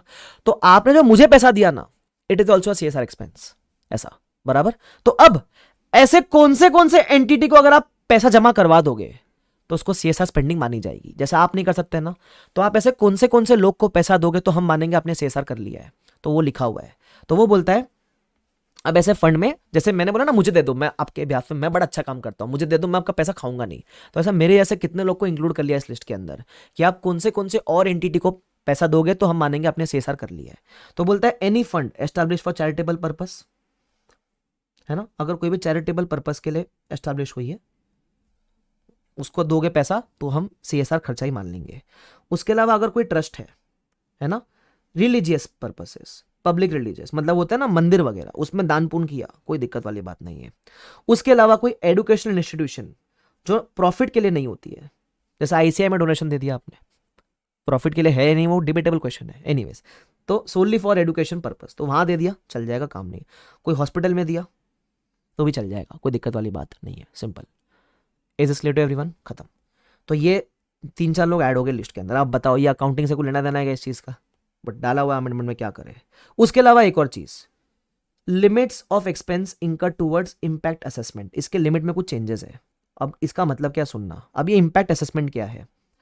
वो बोलते थे कि अगर आपका सीएसआर ऑब्लिगेशन 10 करोड़ या उससे ज्यादा है, अगर आपका सीएसआर ऑब्लिगेशन 10 करोड़ या उससे ज्यादा है in the 3 immediately preceding financial years, मतलब 3 ईयर्स का एवरेज सीएसआर निकालना, अगर वो एवरेज सीएसआर 3 साल का 10 करोड़ या उससे ज्यादा आता है तो आपको इंपैक्ट असेसमेंट कराना पड़ेगा। एक तरीके से ऐसा मान लो आपको ऑडिट करानी पड़ेगी। अपन जैसे कराते हैं ना फाइनेंशियल्स का ऑडिट, वैसे आपने सीएसआर का खर्चा ढंग से किया है कि नहीं किया, उसकी ऑडिट होगी। ऑडिट को प्यार से बोलते हैं इंपैक्ट असेसमेंट, ठीक है। अब इंपैक्ट असेसमेंट किन किन चीजों का होगा? जो भी सीएसआर प्रोजेक्ट जिसका खर्चा 1 करोड़ के ऊपर का है उसका होगा। जैसे फॉर एग्जांपल मैंने किसी साल में 10 करोड़ खर्चा किया, अब मैंने 10 करोड़ एक ही प्रोजेक्ट में खर्चा नहीं किया, कुछ प्रोजेक्ट में मैंने 50 लाख खर्चा किया, किसी में 5 करोड़ किया और किसी में 4.5 करोड़ खर्चा किया। तो जिसमें हमने 50 लाख खर्चा किया इसका ऑडिट कराने का जरूरत नहीं है, लेकिन बाकी 2 का आपको ऑडिट कराने का जरूरत पड़ेगा, ऐसा। तो जो भी प्रोजेक्ट्स है जिसका आउटले 1 करोड़ के ऊपर है उसका आप इंपैक्ट असेसमेंट करवाओगे, ठीक है। इनका आपको इंपैक्ट असेसमेंट करना पड़ेगा, है ना। And which have been completed not less than 1 year before undertaking the impact study, मतलब ये प्रोजेक्ट को किए हुए आपको 1 साल हो जाना चाहिए, ठीक है, ध्यान रखना। अब बात क्या है, इसमें कुछ चेंज है क्या? इसमें कोई चेंज नहीं है। ये तो बेसिक आइडिया दिया मैंने आपको कि रूल 8 क्या बोलता था। रूल 8 बोलता था ऑडिट करवाने का, इंपैक्ट असेसमेंट करवाने का। अगर आपका ऑब्लिगेशन एवरेज 10 करोड़ के ऊपर है ना, और ऑडिट किसका करवाएंगे? जो भी सीएसआर प्रोजेक्ट का खर्चा 1 करोड़ के ऊपर का है उसका ऑडिट करवाएंगे, ठीक है। अब आप जब ऑडिट करवाओगे तो इनको कुछ फीस दोगे ना, फ्री में तो करेंगे नहीं ऑडिट। तो इनको जो फीस दिया, ये जो इंपैक्ट असेसमेंट है, इसको आपने जो फीस दिया, क्या इसको भी मैं सीएसआर एक्सपेंस मान सकता हूं क्या? तो बोलते हैं हां, यस। ये जो ऑडिट वालों को आप फीस दोगे उसको भी आप सीएसआर एक्सपेंस मान सकते हो, लेकिन आप कितना एक्सपेंस मानेंगे इसको सीएसआर का, यह बात है। तो पहले क्या था, ये बिफोर है। बिफोर था कि आप मानोगे जितना भी सीएसआर का खर्चा है उसका या तो 5% या फिर 50 lakh whichever is less. अब अमेंडमेंट के बाद दिस इज नाउ ये जो ऑडिटर की फीस है उसमें से आप कितना खर्चा मान सकते हो सीएसआर का? तो बोलता है या तो 2%, अर्लियर 5 था अभी 2 है, या 50 lakh whichever is higher कर दिया। अर्लियर लोअर था ना, अब उसको कर दिया हायर, ऐसा। तो अभी आपको याद रखना है 2% ऑफ CSR, मतलब CSR सपोज खर्चा आपका CSR का था 12 करोड़, तो 12 करोड़ का या तो 2% कितना आता है, 12 करोड़ का 2% मेरे ख्याल से आता है वो 24 lakhs और 50 lakhs, whichever is higher, उतना आप CSR एक्सपेंस बाय डिफॉल्ट मान सकते हो, खत्म कहानी। ये ध्यान रखना। ये मतलब किसकी बात कर रहा है ये पॉइंट के अंदर, जो आपने इंपैक्ट असेसमेंट वाले को फीस दिया ना, उसकी फीस भी CSR एक्सपेंस पर काउंट हो जाएगी, लेकिन कितना, सिर्फ 2% या 50 lakh, whichever is higher, simple, बस क्लियर। आगे फिर आता है कि एनेक्शर और ई फॉर्म में कोई चेंजेस हुआ है। अरे भाई एनेक्शर ई फॉर्म का अपने को क्या करना है, पढ़ लेना। वो बोलता है अभी तुमको है ना फॉर्मेट में एग्जीक्यूटिव समरी देने का, डिस्क्लोजर देने का, एडिशनल डिस्क्लोजर वगैरह देने का, ये वो दे देना यार, क्या टाइम पास है, ये सब चीज़ काम का नहीं है, ठीक है। चलो तो ये अपना हो गया CSR। अब तुम बताओ कोई लेना देना था मेन अकाउंटिंग से इसका, नहीं, हाँ चलो क्लियर। उसके अलावा एक और चीज़, अब बाकी जो मैंने बताया था, ये जो अमेंडमेंट्स है ये अभी के अमेंडमेंट नहीं है, ये RTP के है नवंबर 22 के, अलग से देखना है तो ये देख लेना। लेटेस्ट बैच लिया तो मैंने ऑलरेडी कवर कर दिया, आपको अलग से पढ़ने का जरूरत टू बी ऑनेस्ट नहीं है। Is this clear to everyone? Yes, कहानी हो गई खत्म इसकी। तो ये अपना RTP खत्म हो जाता है। अगर आपको RTP का वीडियो पसंद आया लाइक ज़रूर कर देना। अच्छा मैं बता दूं मॉक टेस्ट के बारे में, ये अटेम्प्ट के जो मॉक टेस्ट है उसमें एक भी नया क्वेश्चन नहीं है। FR के 2 सीरीज है मॉक टेस्ट के, दोनों के दोनों सेम है बराबर, तो उसमें कुछ भी नया क्वेश्चन नहीं है। जब नया क्वेश्चन नहीं है तो डिस्कशन का कोई पर्पस उसका बनता नहीं है। उसके अलावा अगेन रिमाइंड करवा दूं, टेलीग्राम पे डाल दूंगा ये फाइल, डाउनलोड कर लेना। और बस ठीक है, बाकी बढ़िया पढ़ते रहो यार, अच्छी तरीके से करते रहो, टेंशन लेने की जरूरत नहीं है, जस्ट कीप वर्किंग हार्ड, ठीक है। तो सब बढ़िया हो जाएगा आपसे यार, मुझे लगता है आप रॉक कर दोगे एकदम। बस मेहनत करना बंद मत करना, लास्ट के दिन है स्ट्रेच कर लो, जितना खींच सकते हो खींच लो, निचोड़ लो पूरा, और जब निचोड़ लोगे तो आपका काम अच्छे तरीके से बन जाएगा, ठीक है। डोंट लीव इवन 1 इंच, एक आउंस ऑफ हार्डवर्क भी मिस आउट मत कर देना, जो जाने पूरी लगा दो आज के अभी ऐसे समय में, ठीक है। यस चलो, आई होप आपको मजा आ रहेगा। तो thank you so much everyone, bye bye everyone, take care, see you all, bye bye, please take care. हाँ और सब्सक्राइब कर लेना यूट्यूब को।